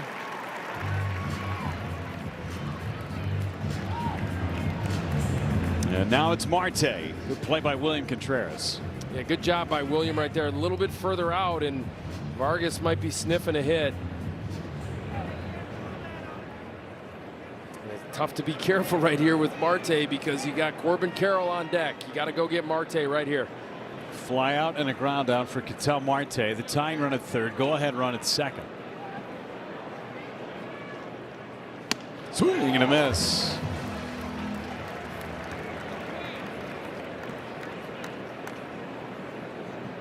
.30 pitches this inning for Chad Patrick.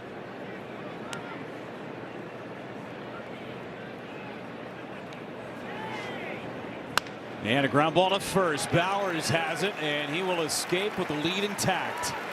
3 walks leads to 2 runs, but the Brewers have the lead halfway home.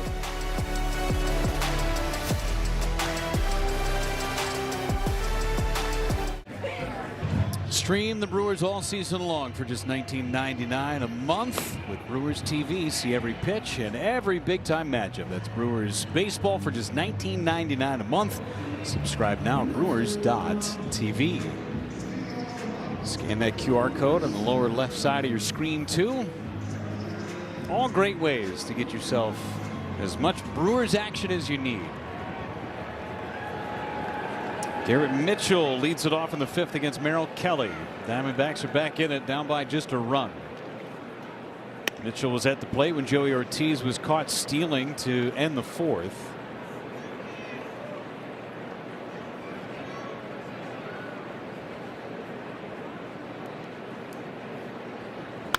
Ground ball right side. Race to the bag. Kelly beats Mitchell there.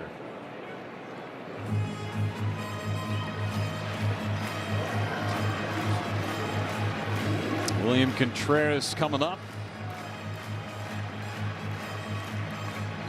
Merrill Kelly will take his time after that foot race to the bag.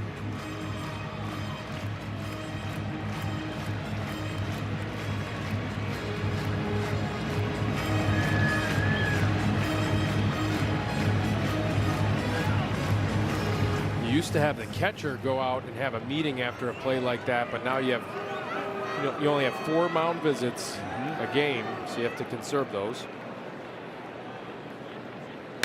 Here's a liner to left, a base hit. Contreras on for a second time.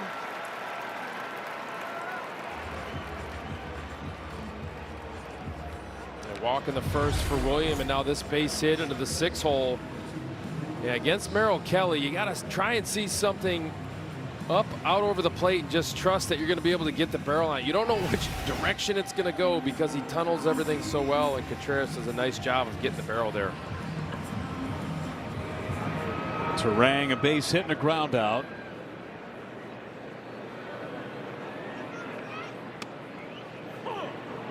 Per usual, most of the outs tonight against Merrill Kelly have come on the ground. I got 3 fly ball outs by my count. Just 1 strikeout. It's a changeup that moves down. The curveball is moving down. He gets in on the hands on guys. Gets you out front on that front foot on the changeup. He knows how to pitch. He's been doing it a long time. 37 years old. Signed a 2-year deal to come back to Arizona after the Diamondbacks traded him to Texas at the deadline last year. He didn't want to go, but they understood, hey, listen, we're not really going anywhere this year. Texas has an opportunity to make a postseason run. If you want to do that, we're going to let you have that chance. Yeah. Terang fouls it off of McCann. Ouch. Got him on that left forearm. Right on the top of the forearm. That does not feel good. The Terang right on that curveball, just missed it. That does not feel good. Mostly muscle, but probably some bone in there as well. Doesn't feel good. Watch that thing balloon up over the next half inning. May have a compression sleeve on that when we see him in the next half. 2-2. Line foul left side. It's like, Jeff, take a hammer and hit me in the arm. Sounds good. That's what it feels like. Ouch. Let's practice that.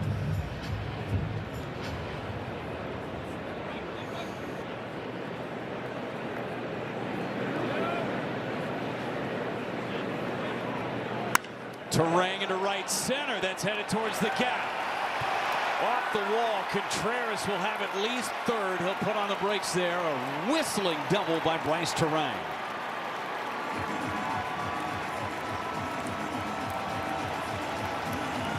Now Bryce Terang finding a hole right here. Up out over the plate. Pulls the hands in. Look at that swing. He's all over it. Barrels it up. It's a screamer into the gap. One hops the wall. And the Brewers have something going here with one out in the bottom of the fifth. 107 off the bat, and now Tyler Black hits with the infield on the grass. 90 pitches for Carroll as the bullpen gets to work for Arizona. Black line drive back up the middle. One runs in. Terang's coming home. Huge hit for Tyler Black.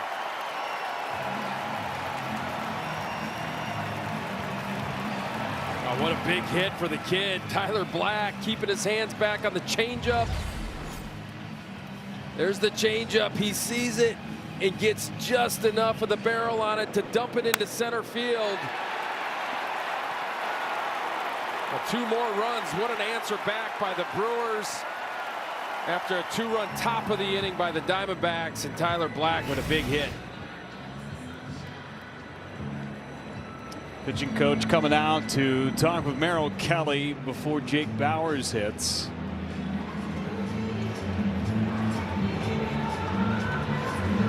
Jake Bauers, as you take a look at our StatCast powered by Google Cloud, his hard hit rate this year as opposed to last year, there is no comparison. I mean, he's already almost matched his total from last year at 57 hard hit balls last year. And look, Jeff, he's top 15 in baseball for average exit velocity. Jake Bauers is. So some of the names on that list are some of the best hitters in baseball, and this kid's doing it. That's a cool stat right there for Jake Bauers. Yeah, getting it done. Hit a rocket his last time up. Just happened to be a great play by Ketel Marte on the other side to take a hit away. 3 straight hits as Andrew Hoffman is the one playing catch in the Arizona bullpen.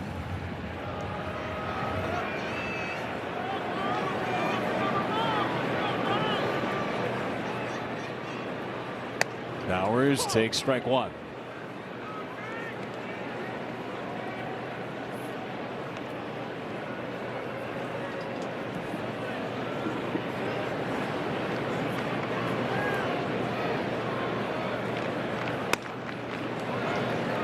Brewers have action in their bullpen.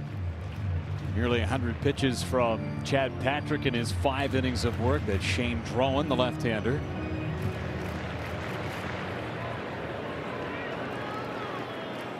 Toss to first, and back is Black. Black is a threat to run, although the Brewers have been thrown out twice now by James McCann.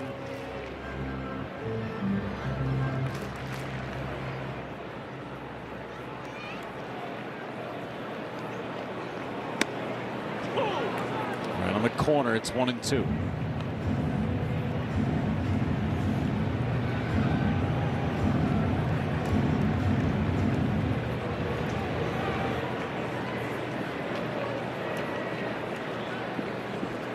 Toss to first again. Second disengagement.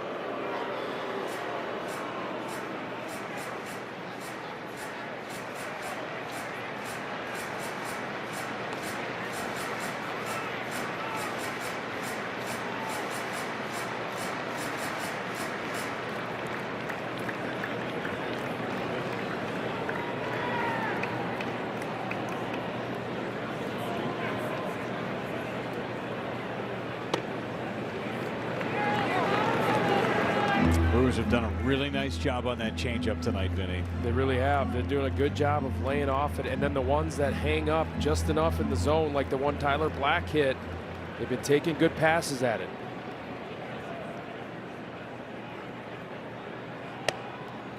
Taken outside. You can tell that Merrill Kelly is laboring, right? His second start of the year last Tuesday against the White Sox, threw over 100 pitches, so really hadn't had a chance to build up. Was already up over 100, and you can sense that he is tiring right now. And see him make a mistake and see Jake Bauers make him pay for it.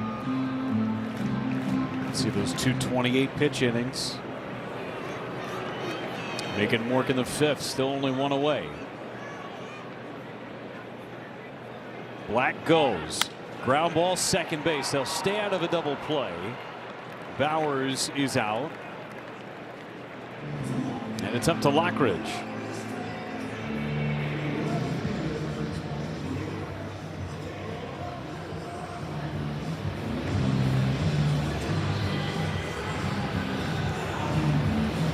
Drew a walk his last time.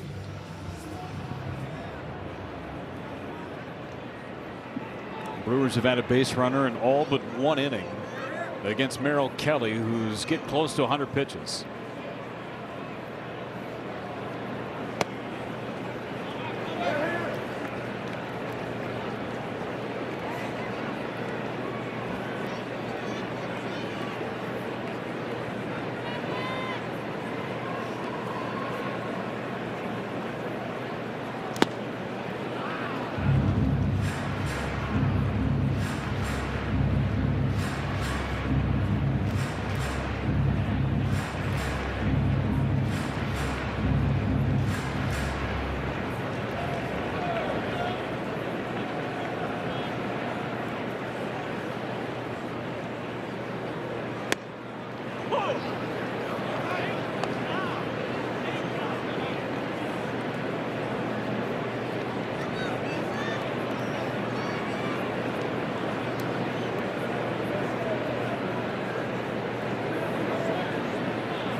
That changeup under his hands. 2-2. Just when you think he's tiring, which he is, up over 100 pitches now, 101.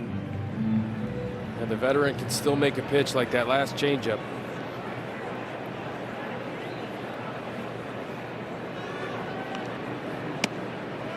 Just missed. Slider. He hadn't thrown that pitch hardly at all tonight. Just his 6th in the game. Just off the corner, and good take from Lockridge. He is not afraid to hit with 2 strikes, Brandon Lockridge.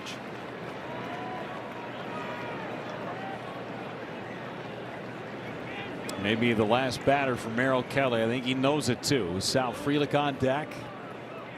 3-2 pitch. Lockridge, right field. Carroll is there to make the play. Inning over. Brewers get a couple on the Tyler Black 2-run single.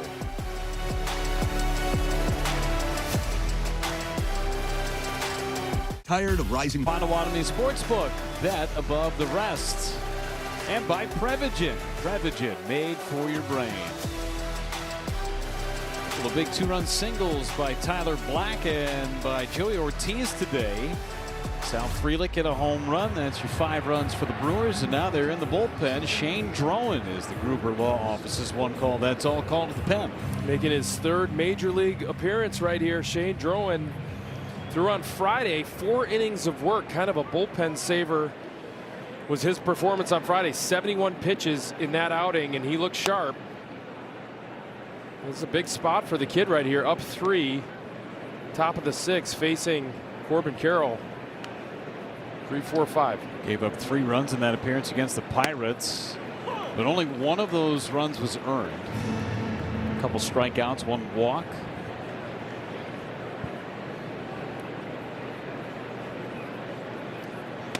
Strike 2 on Carroll. He's got good stuff. We saw him pitch in Boston, Vinny, and major league debut against the organization that originally drafted you. Blood pumping. Gets a ground ball softly hit. Tough play for Terang. Gets rid of it. Gets Carroll. Check in with Sophia downstairs with more on Shane Drowan. Yeah, well, after that Major League debut in Boston, it was a frustrating day for him. It pitched into the third, 2 2/3 innings, 4 walks for him, and that's what he really wanted to clean up in between. And so he made a pretty big adjustment working with pitching coach Chris Hook, and he said it's something that he had been talking about even before that debut, and it's how he sets up on the rubber. So if you go back and you watch his Boston outing, he was square, meaning his body and his shoulders were square to the plate. And so they actually changed that, where now you see his left foot is on the rubber and he just comes sets and then he goes forward with his motion. He used to take a step back, and so he feels like this has just really cleaned things up for him. It's a smoother delivery. He's able to get into his load better, just cleaning things up mechanically. He felt like it helped him with his command, his execution. So again, you mentioned the 4 innings for him on Friday. He felt like that was a good step forward for him. Love that adjustment. Just simplifying things, right? It's all about being repeatable. He's already an athletic mover on the mound. He can repeat his delivery, but it's just about getting to that balance point and simplifying things, especially at this major league level, right? You want to make it as simple as possible, get it and go. Ground ball to third. Hamilton. 2 away.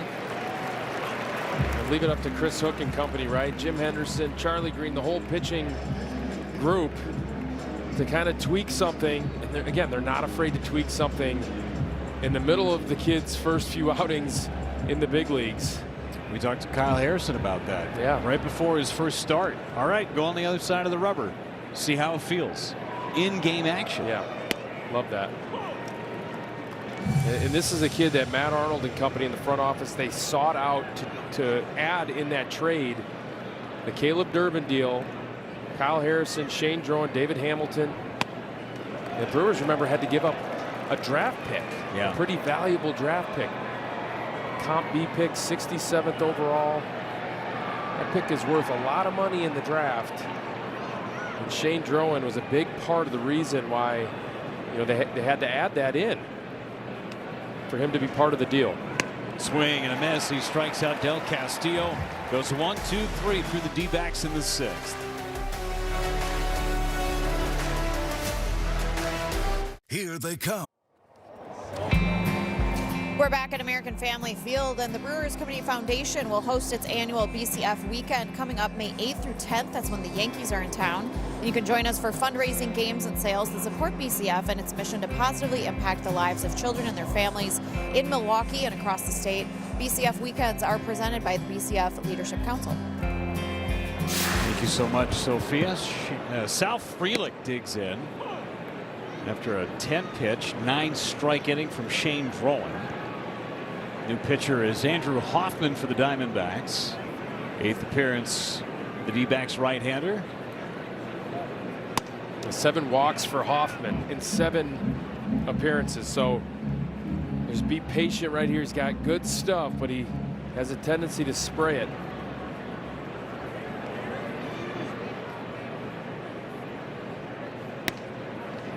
Max effort guy.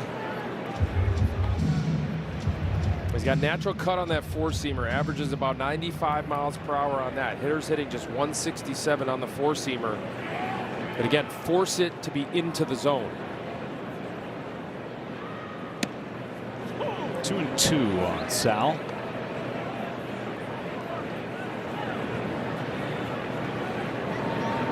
He's homered and walked, scored twice.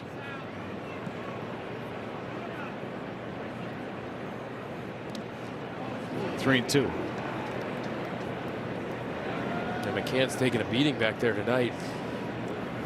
Figured he might have a compression sleeve after he took that foul ball off of his forearm, but I mean, he's a catcher. Not going to do that. 35-year-old James McCann.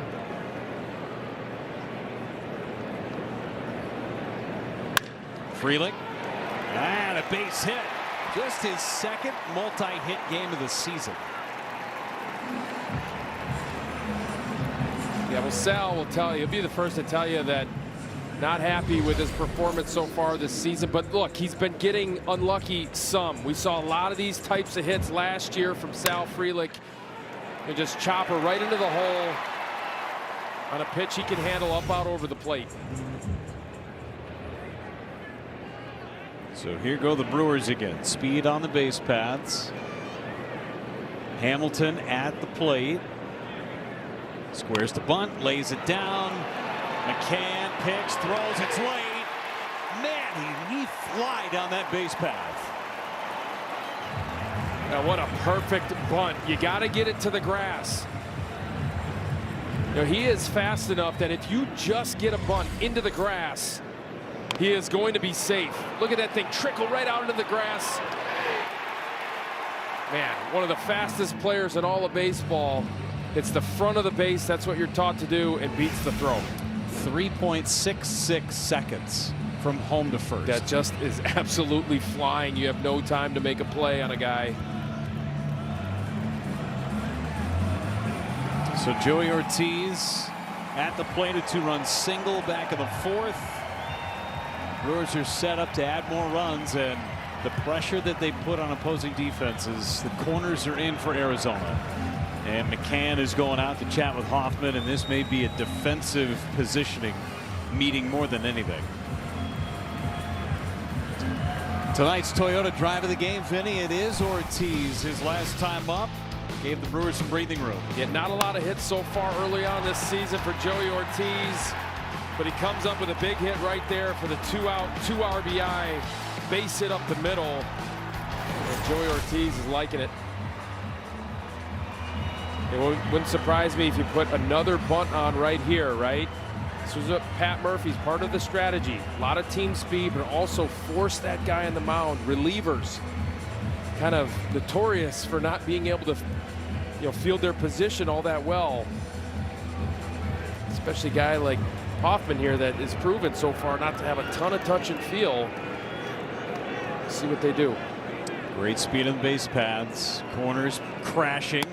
And a throw to second as Frelick back. Nice block by Gonzalez. I should say Fernandez out of short.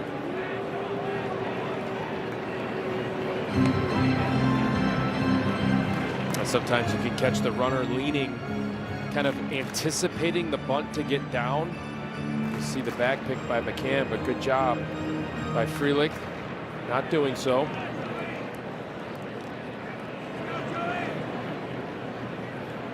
Bunting, perfect. Hoffman picks, throws, it's wide. Knocked down by Marte. It'll be a base hit for Ortiz. Just as you said, Vinny, it was a perfect bunt. Hoffman, a do-or-die play.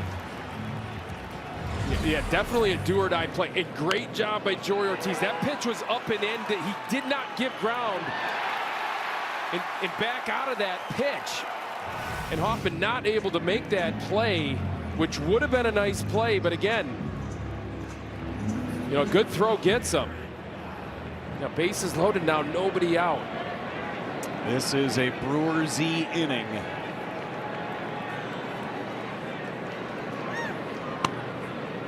Try and capitalize. They give it a sacrifice and an E1. Not sure I agree with that. I'm with you, Vinny. I mean, yeah, a good throw gets him, but at the same time, like you said, Jeff, it is a do-or-die play.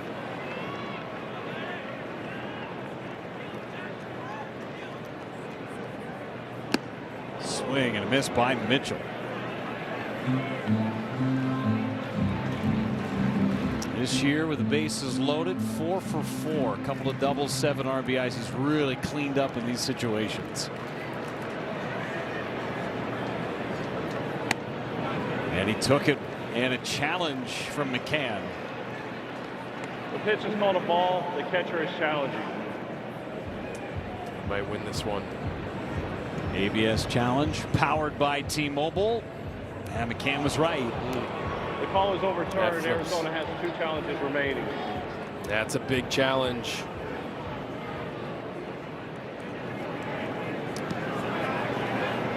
Diamondbacks have been very successful in their challenges this year. So 1-2 on Garrett Mitchell.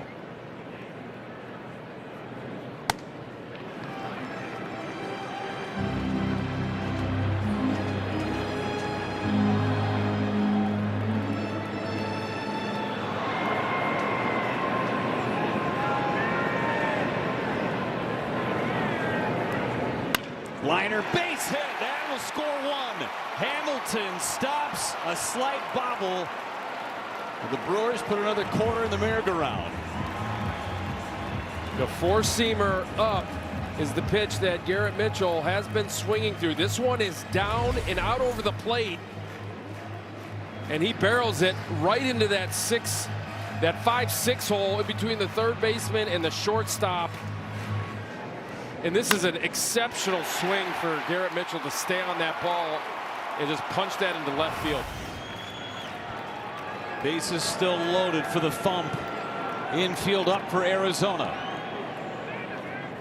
On the ground, left side, that'll sneak through. One runs in. Ortiz coming home.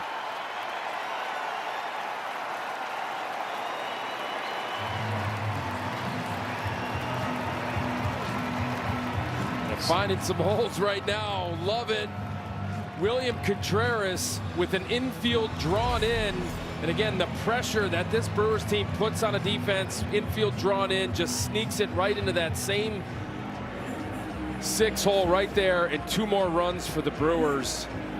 Full of big RBIs right here in this inning. Still nobody out. They've scored 3 times already. Thus far, the Kings of the crooked numbers.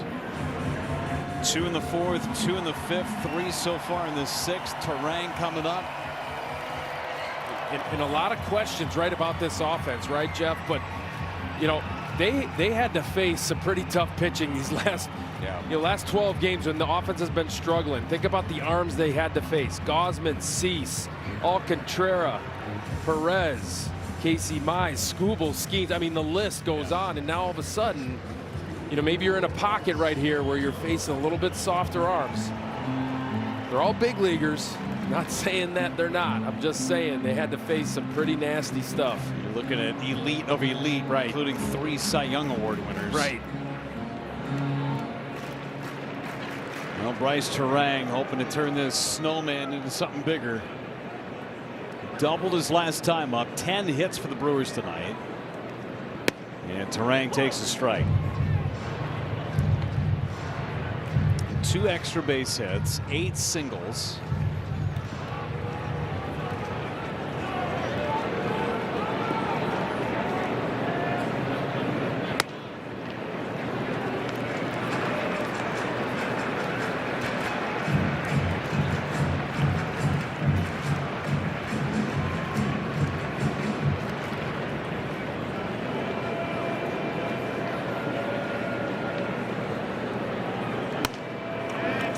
Taking out some frustration offensively against the Diamondbacks.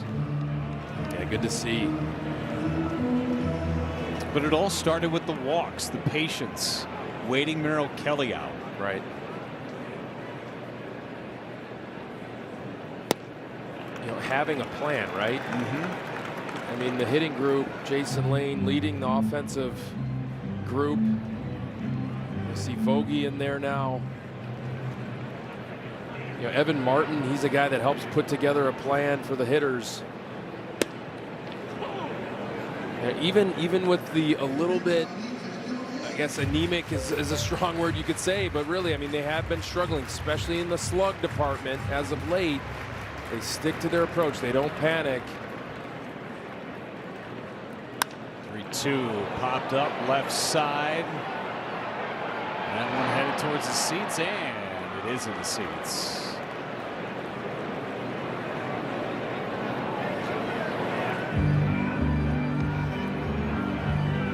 Just sticking with the approach, the buy-in of the approach, not trying to do too much. A lot of talk about the lack of home runs. Even Murph said, look, home runs are thrown. In and out of the glove of McCann.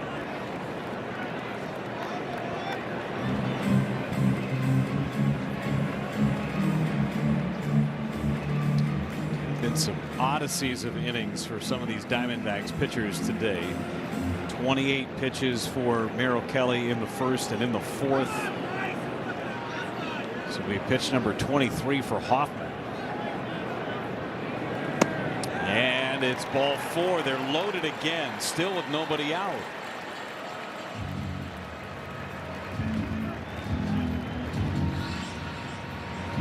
6th walk drawn by this Brewers offense. You think about the Sal Frelick, leadoff base hit up the middle, and then it was bunt, both for hits. What does that do to a psyche of a pitcher, right? You almost feel like those runners shouldn't be on base. They didn't really earn it, but that's what the Brewers do. They just mess with pitchers. Busted bat, little flare behind second base, down.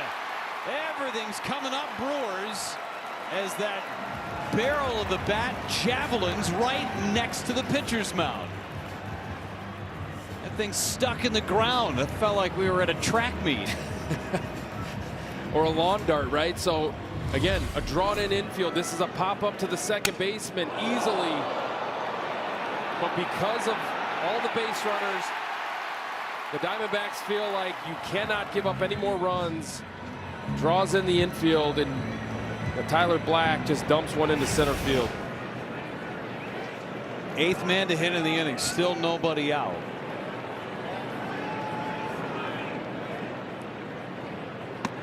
High with a fastball, ball 1. Wisconsin Lottery home run leaderboard still has Bowers and Sanchez at the top with 5.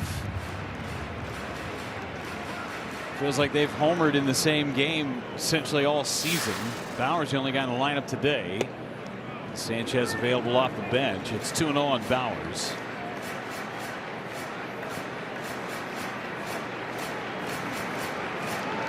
It's grounded out to second twice. He's also drawn a walk. Everybody in the lineup has reached base for the Brewers. 2-1. Last home run for Bowers came on the 14th against Toronto. Been exactly 2 weeks.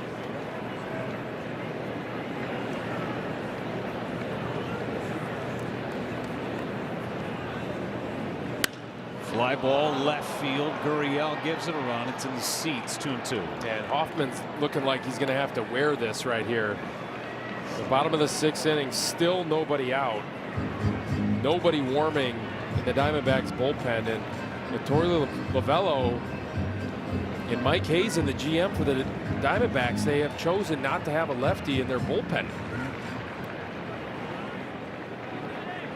4-run inning so far. Bowers into right center. That'll be 2 more. Contreras will score. Terang scores. A 6-run 6th.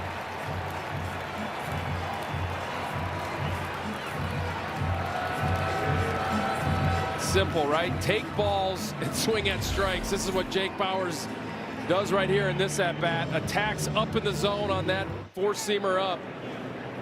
Gets into a good count, has a little of that natural cut on that pitch, and he just takes a nice, easy, controlled swing and hits one into right center for 2 more runs for the Brewers. 16 hits with the bases loaded this year for Milwaukee. It's the most in the big leagues. Lockridge, the 9th man to hit, and still no action in that Diamondbacks bullpen. Lockridge pops it up. This should be the first out of the inning. Coming in, Vargas. It's McCann that makes the catch and hangs on. Right up the silo.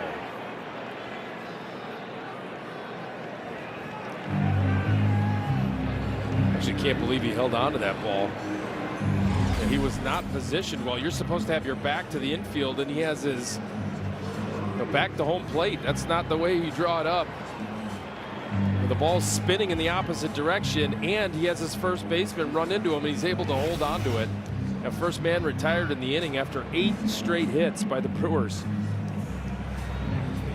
Sal Frelick, who started this inning with a base hit up the middle, hits for a second time.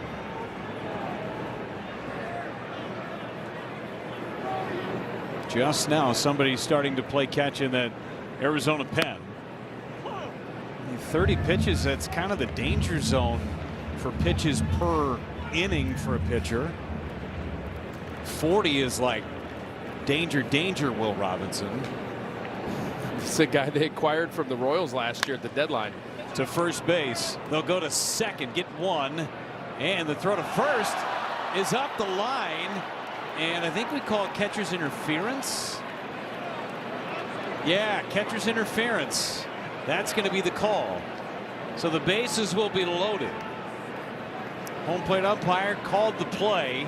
You can take the result of the play, but since it was going to be not good for Milwaukee, you take the catcher's interference. Yeah, you bring Tyler Black's got to go back to third base. Sal Frelick, second time in as many games that he does this right here, just barely clips the lacing of the glove of James McCann. And good call by the home plate umpire Lance Barrett, who's listening for that first tick. Are they going to challenge this call right here? They're not going to win it. Torey Lovello is talking to Alfonso Marquez about that very thing. They will not challenge the play. Maybe they will. Yeah, they're not going to win this. There's not conclusive evidence right there. Arizona's challenging the call of catcher's interference. We'll see what the folks back in New York have to say. It was the catcher's interference that started that 5-run fourth inning in the game on Sunday. By Sal Frelick. Replay review brought to you by Wintrust Bank. Yeah, they're just trying to catch a break right here, the Diamondbacks, with nothing going right. Let's take a listen to this. Yep. You hear that double click. And Sal even saying, "Hey, you got me there?"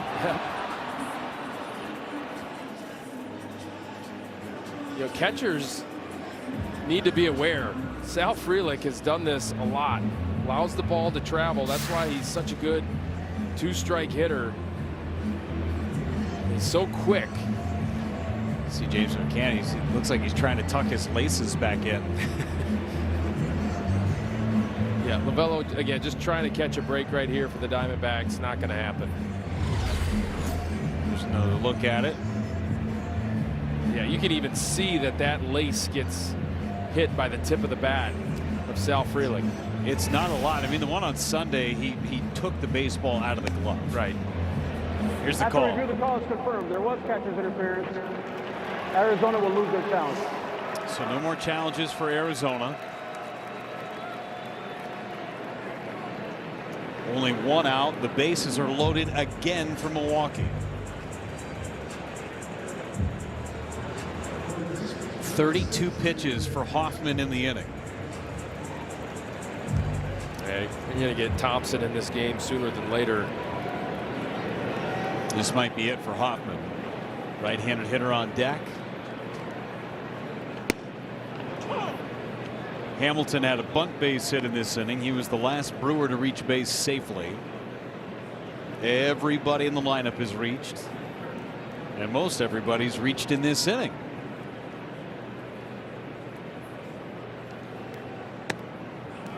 Check the swing, appeal it, and confirmed. Malachi Moore down at third base.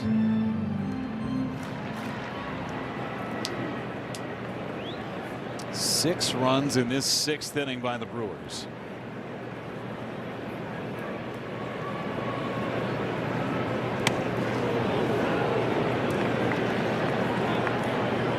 .35 pitches for Hoffman in this sixth inning. This was a 5-2 game at the beginning of this frame.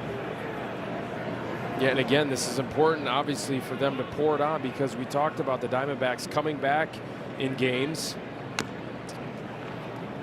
You don't want to leave any doubt against this Diamondbacks team. Keep pouring it on. Obviously, a 9-run lead now. Should be able to finish this one off. In Sunday's game, Arizona was down 7-1 going into the bottom of the sixth inning. Won at 12-7. Check the swing again. Didn't go. 3 balls, 2 strikes. And Murph talked about how proud he was of this group, right? They were just a game over 500, won on Sunday, breaking and snapping a 4-game losing streak. And he talked about how proud he was of the group with how they competed.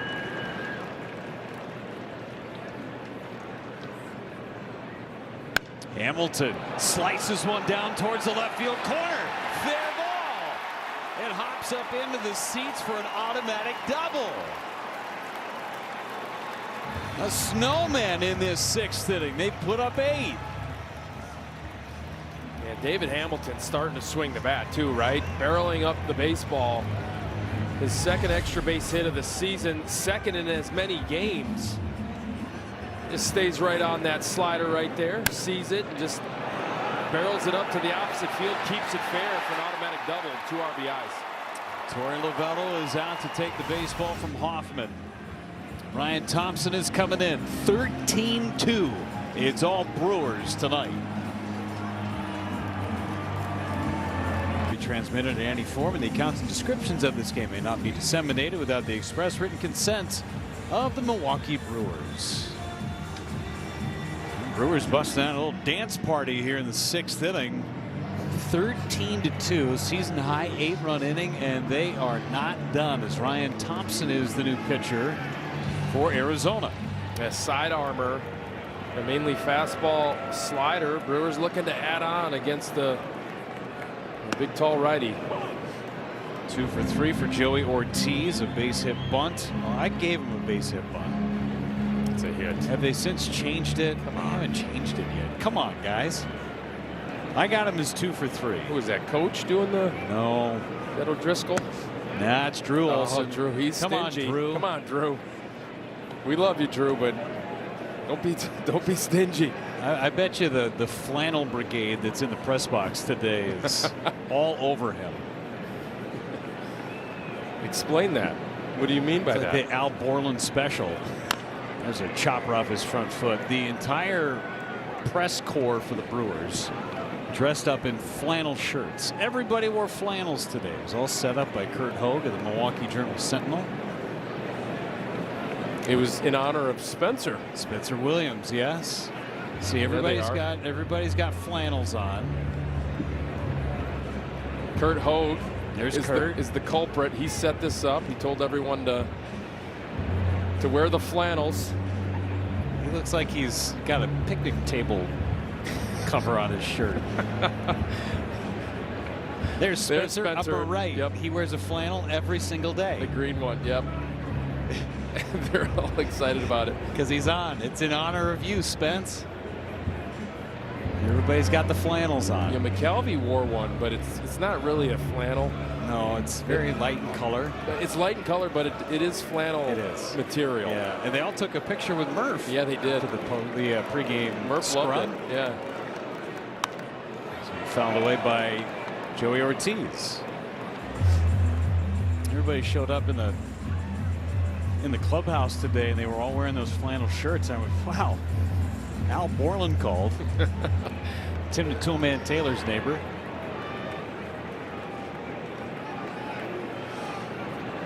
Ortiz with a fly ball, left field line, and that one will get out of play. Stays alive.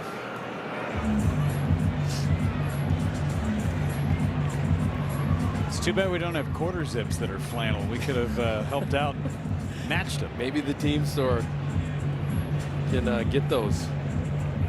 Remember, we gave away flannel shirts a couple of years ago. It was a giveaway. That's right. Late season. That's right.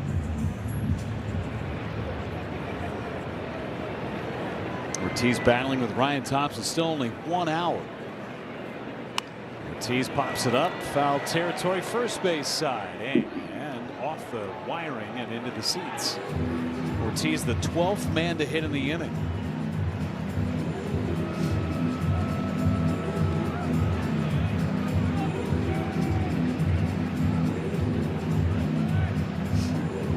Rock, paper, scissors, shoot. Oh, scissors won. What's your go-to? I go scissors. Yeah? Yeah. And I'll go like 6 times in a row. Gotcha. Speaking of competition, do we want to bring up cribbage? Nope, sure don't. Check the swing, and he went, says Alfonso Marquez. That's out number 2 in the inning. That's a big sweeping slider from Thompson, and yeah, speed up rules maybe by Marquez. I don't think he went. Now Drew Olson should really give him a base hit. Yep. There's a flannel shirt. He got the memo. Check swing by Garrett Mitchell, popped up. Thompson in foul territory makes the catch.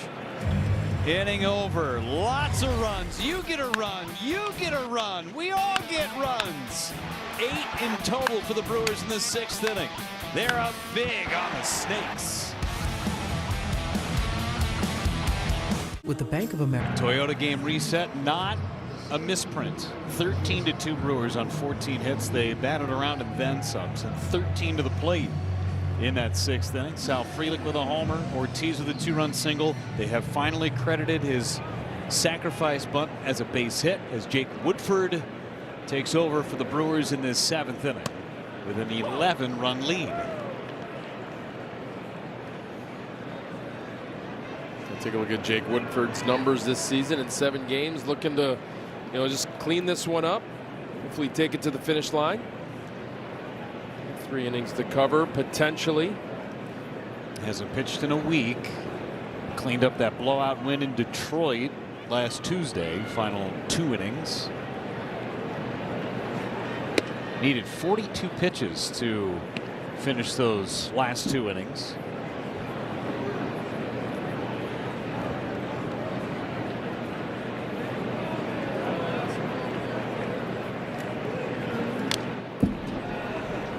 To the count.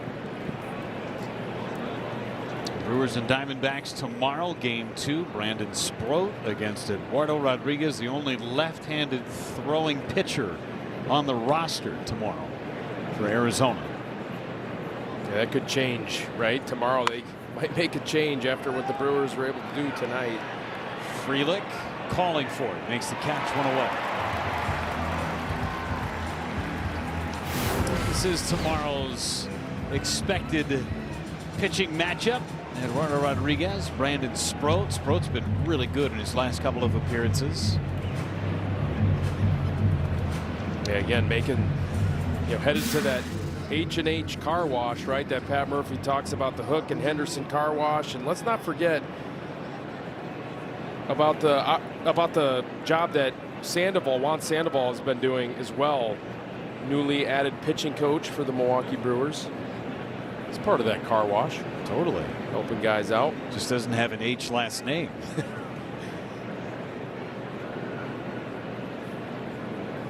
Tim Tawa is pinch hitting against Jake Woodford. Nolan Arenado get the rest of the day off. Strike 1. Let's check in with Sophia downstairs. Well, Pat Murphy debuted that H&H car wash shirt, and this is something that the team has been working on since spring training. So this is based on a real place. The H&H car wash and coffee shop in El Paso, Texas, closed in 2021 after more than 60 years of operation. Murph, of course, used to manage in the minor leagues in El Paso. There's Murph wearing the shirt on Sunday. So we have to credit August Sandry, Jason Schauer. They've been working on this since spring training. So there's Chris Hook and Jim Henderson in the driver's seat with a bunch of Brewers pitchers in the back. Juan Sandoval in there, who also pitched in the Brewers organization as a minor leaguer. And the tagline, right? Wash and dirt and add invert. It's what these guys do, and Pat Murphy talks about it, just the system, right, of what Chris Hook, Jim Henderson, now Juan have put in place, bringing in, pitchers, how they develop pitchers, make them better, and, just having some fun with the work that they do. But Murph loved this place. It was a staple back in El Paso. So kind of fun how it all started, and to finally see that shirt. And then, of course, the Brewers went out, struck out 18, and put together their first shutout of the season on Sunday against Pittsburgh. That one got William Contreras. H&H Car Wash, not just a car wash, but also had great food that Murph used to love. Great breakfast platter. Yeah, it was a diner, car wash, and not something that the Brewers want to see in a 13-2 ball game right now. Was Contreras taking that foul ball off that finger that gave him so much trouble last year. Well, the last 2 years, really, Vinny. He had it surgically repaired in the offseason. You just can't avoid these sometimes. It just peels it back. Yeah, right. That's that middle finger. And they're checking it out right now. You can see how much pain that he is in. Brad Epstein just touched it, and you can see him take his hand back. But you might have to Ronnie Lott that thing for him to stay out of a ball game. Right. I talked to Nestor Corridor about this issue, right? The foul ball, that foul tip that right off of that part of the glove. You know, Nestor and Charlie Green has reinforced his glove. They put some plastic in there, did some surgery on that glove, and it has helped.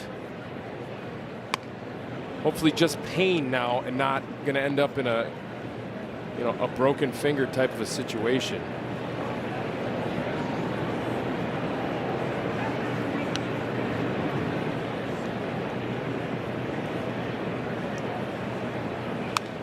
Foul back by Thomas. 1 ball and 2 strikes. It is amazing the work that Jim Henderson and Chris Hook have done with pitchers that have come through this system, through this program. Murph said it best. You put them in the car wash, you go in all dirty, and you come right on out, and you look like a brand new sports car. Right. And, you know, it's quite amazing.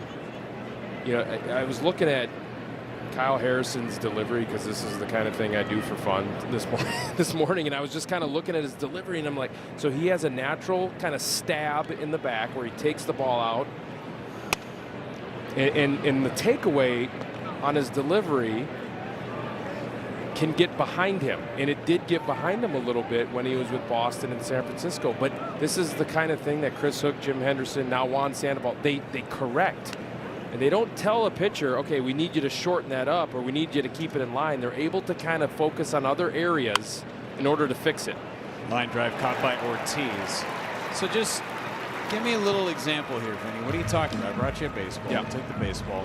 Tell me what you're talking about with Kyle Harrison. So with Kyle, so I'm right-handed, but he's left. So imagine left-handed. So his takeaway, this is called a stab, where he kind of stabs it down out of the glove, and then the arm comes up. But what he was doing was getting it behind him too far, and then all of a sudden it's late to get to the power position. Yeah. And so Chris Hook, Jim Henderson, Juan Sandoval, they fix these things without telling him, okay, we just need you to keep it in line. Take that baseball back. Yeah, we need you to be a little bit more athletic, or we need you to be on this side of the rubber. We need you to be tighter, and it just different cues that fix these guys over and over. It's remarkable. And in other organizations, they can't figure it out, right, with some of these guys. And Chris Hook does. The H&H car wash. And I love that Juan Sandoval's in the back of that car. That's perfect. Got to get everybody involved. Yeah. Charlie it's not Green, just one guy. Yeah, and Charlie Green's involved as well. Nestor Corridor. Full team. There's Charlie. Charlie never wants any of the credit. There's a sweeper for strike 3, and Woodford puts up a 0 in the 7th. Time to go to the car wash.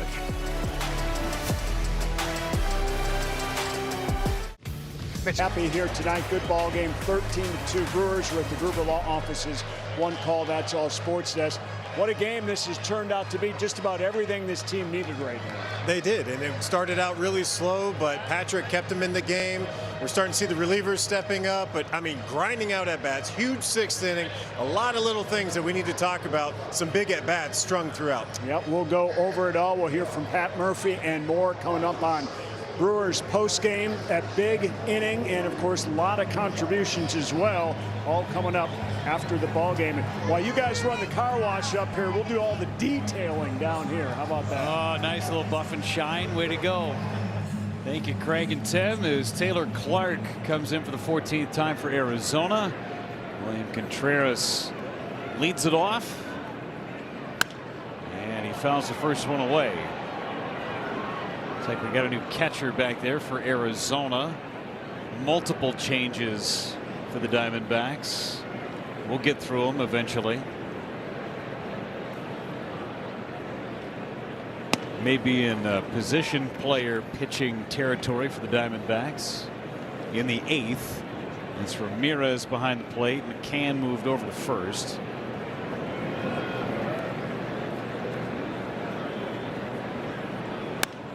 Popped up. McCann in foul territory. New glove on. Makes the catch.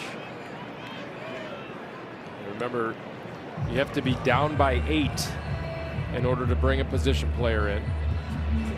This would be good territory for them to do that, but Taylor Clark, former Milwaukee Brewer, right? He signed a couple of years ago with the, actually was traded for from the Royals. ended up not ever pitching for the Brewers in the big leagues.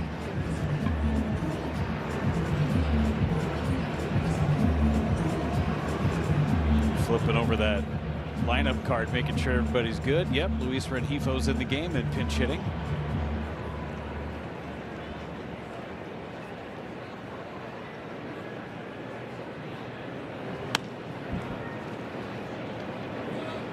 Give Bryce Terang the rest of the day off. Rengifo's been swinging the bat better of late. A good series in Miami. Ground ball to first. McCann getting tested. 2 away.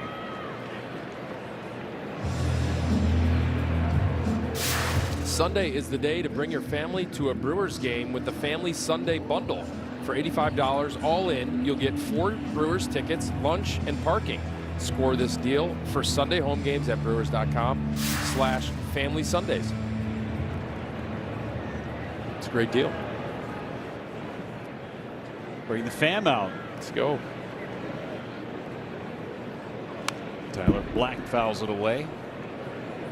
Yeah, I will say, Jeff, that there was fried Kringle up here in the booth, and the Brewers banged out 13 runs so far in this game. I'm just saying.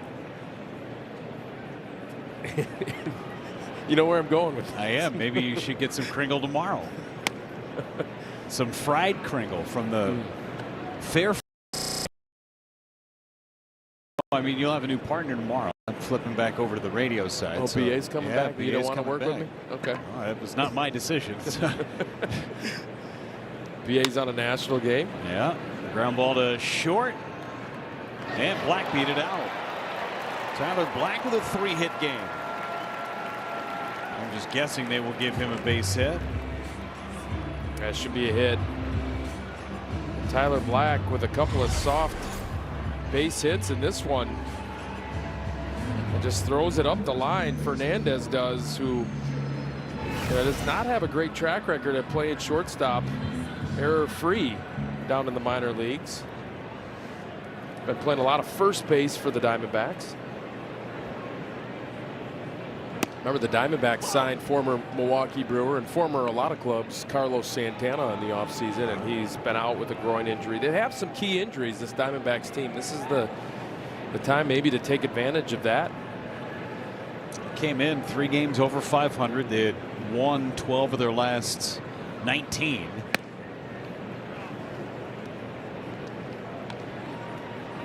But even 3 games over 500, they have a minus run differential. So winning a lot of close games. We mentioned the come from behind wins. A couple lopsided losses. This should be another one.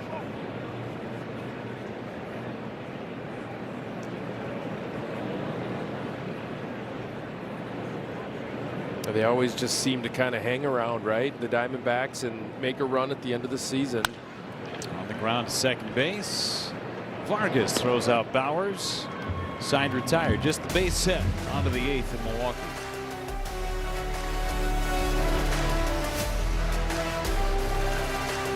The Milwaukee 2 Brewers in the top of the 8th in this one. Hey, tonight's tavern of the game winner is Beaks Joint in West Bend. If the tavern calls the Milwaukee Brewers by 10 a.m. tomorrow, they will receive 40 tickets to a Friday night game in the Miller Lite Beer Pen. This offer is courtesy of the Tavern League of Wisconsin and Miller Lite. Jake Woodford back to work. Luis Rengifo stays in. He's at third. Greg Jones is in right. Blake Perkins is in center. Hamilton slid over to second base. Those are your changes. There's Perk.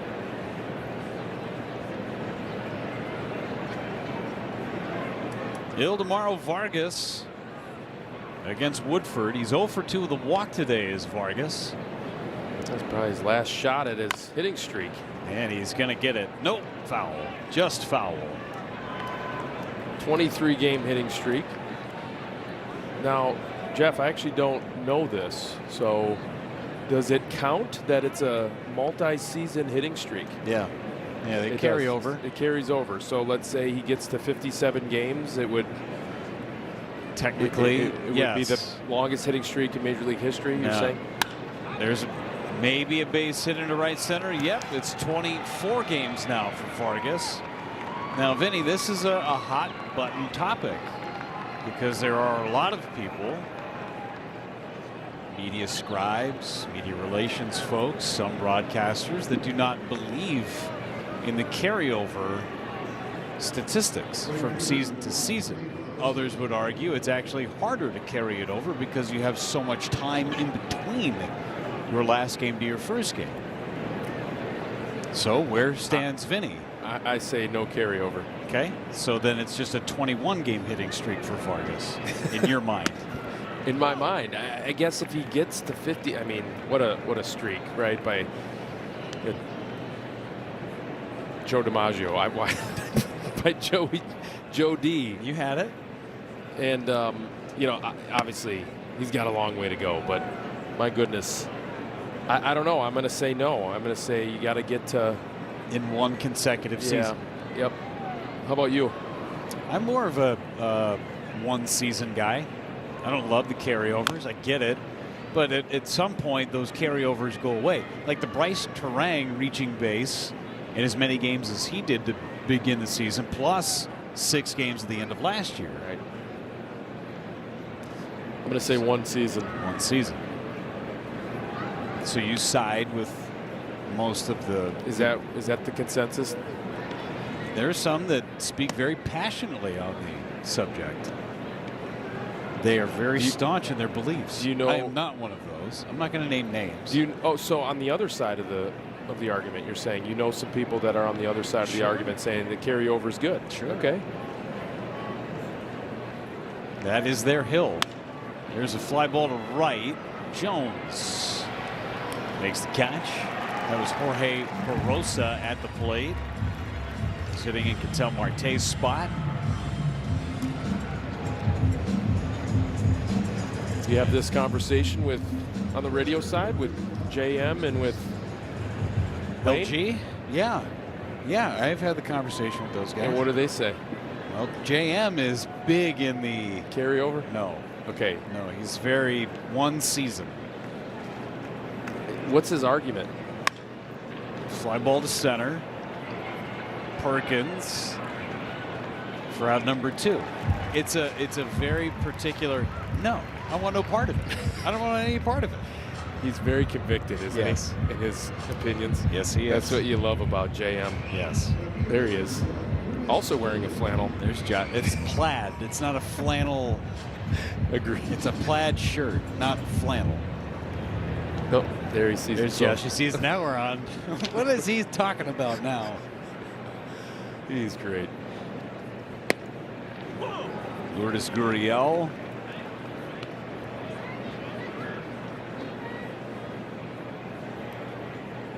I guess Adam McCalvey was taking some exception to you not believing that his shirt was flannel. The material is absolutely flannel. Fly ball left center. That clipped well. Perkins back, and he's got room to make the catch. Woodford puts up a 0 in the 8th inning. There's our guy, JM.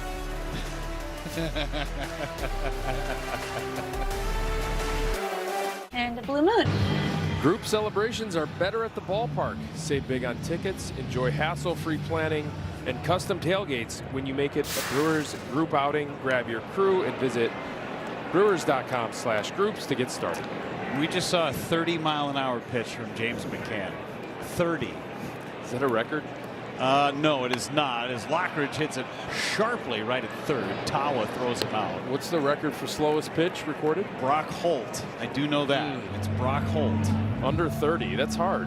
You know, the Hawkeye system can even register something that slow. Brock Holt had pitches at 30.1, 30.4, and 31.1. I love the stats on James McCann. I love that our producer, Dan Keener, gets that in there. Look at that play. That's our guy, BJ, who was on that. Nice job. That's a great play by Tawa, too. As Perkins is retired. 2 quick outs.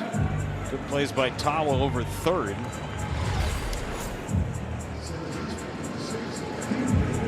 That throw from the first baseman throwing it around was harder than the pitch that came in.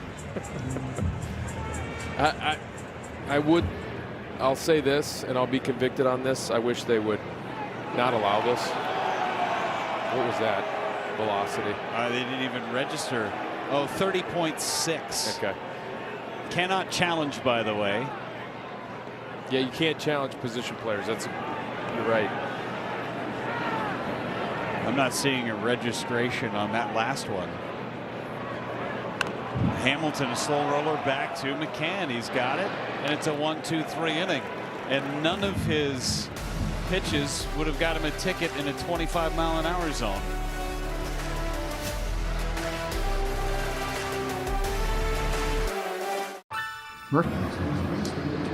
Ninth inning in what is a 13-2 Brewers lead.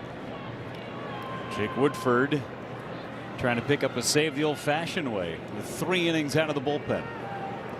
Adrian Del Castillo, who was over at first base that last half inning, hits one into left for Lockridge. One away. Yeah, it's gonna go unnoticed, Jeff, the fact that Jake Woodford just comes on in this one and hopefully can just finish these last 2 outs. But not an easy thing to do, right? It'd be easy to kind of scatter the ball around the zone, and he's done a nice job of throwing strikes. Just 2 hits allowed. Thrown 28 pitches. Jose Fernandez takes strike 1. He's got a lot of Carlos Correa in his body language, it feels like, the way he's built. That's a good call. He's 0 for 2. He's got a live body, right? 6'3". We talked about him earlier. It's not one of the top prospects for the Diamondbacks, but he showed out well in spring training, and he's gotten his opportunity since Carlos Santana went down. Popped him up.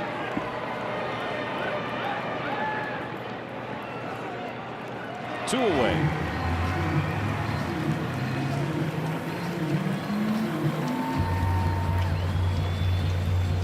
One more to go as Tim Tawa digs in. He's singled back in the 7th inning against Woodford, one of the 2 base hits. Diamondbacks have 3 hits in all singles.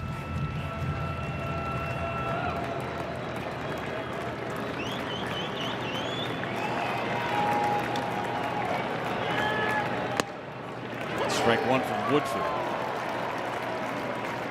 Tomorrow, Brandon Sproat and Eduardo Rodriguez. 6:40 first pitch. Brewers pregame programming coming your way at 6.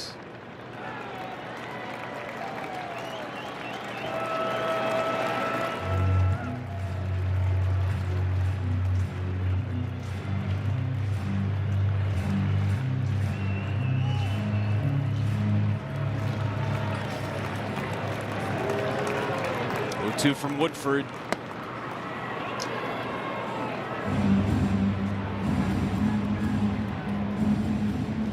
Good day for the Brewers offense. 13 runs on 15 hits. Did a little bit of everything tonight. Great approach.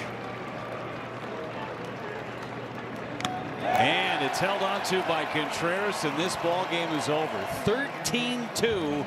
The Brewers take the opener over Arizona. Yeah, it's got to feel good for the offense to bang out 13 runs, 15 hits. A really good job by Chad Patrick, Shane Drowan, and Jake Woodford to hold this tough Arizona Diamondbacks offense to just 2 runs. A good all-around win. Hopefully keep it going against the Diamondbacks again tomorrow. 3 inning save for Jake Woodford. We've got plenty more coming your way. Craig and Tim from the Gruber Law Offices. One call, that's all. Sports Desk, the Freighter Medical College of Wisconsin postgame show coming up for Vinny Rotino, Sophia Minard, and our entire crew. I'm Jeff Levering saying good night from Milwaukee. Brewers pounding the Diamondbacks tonight, 13-2. With Spring Black Friday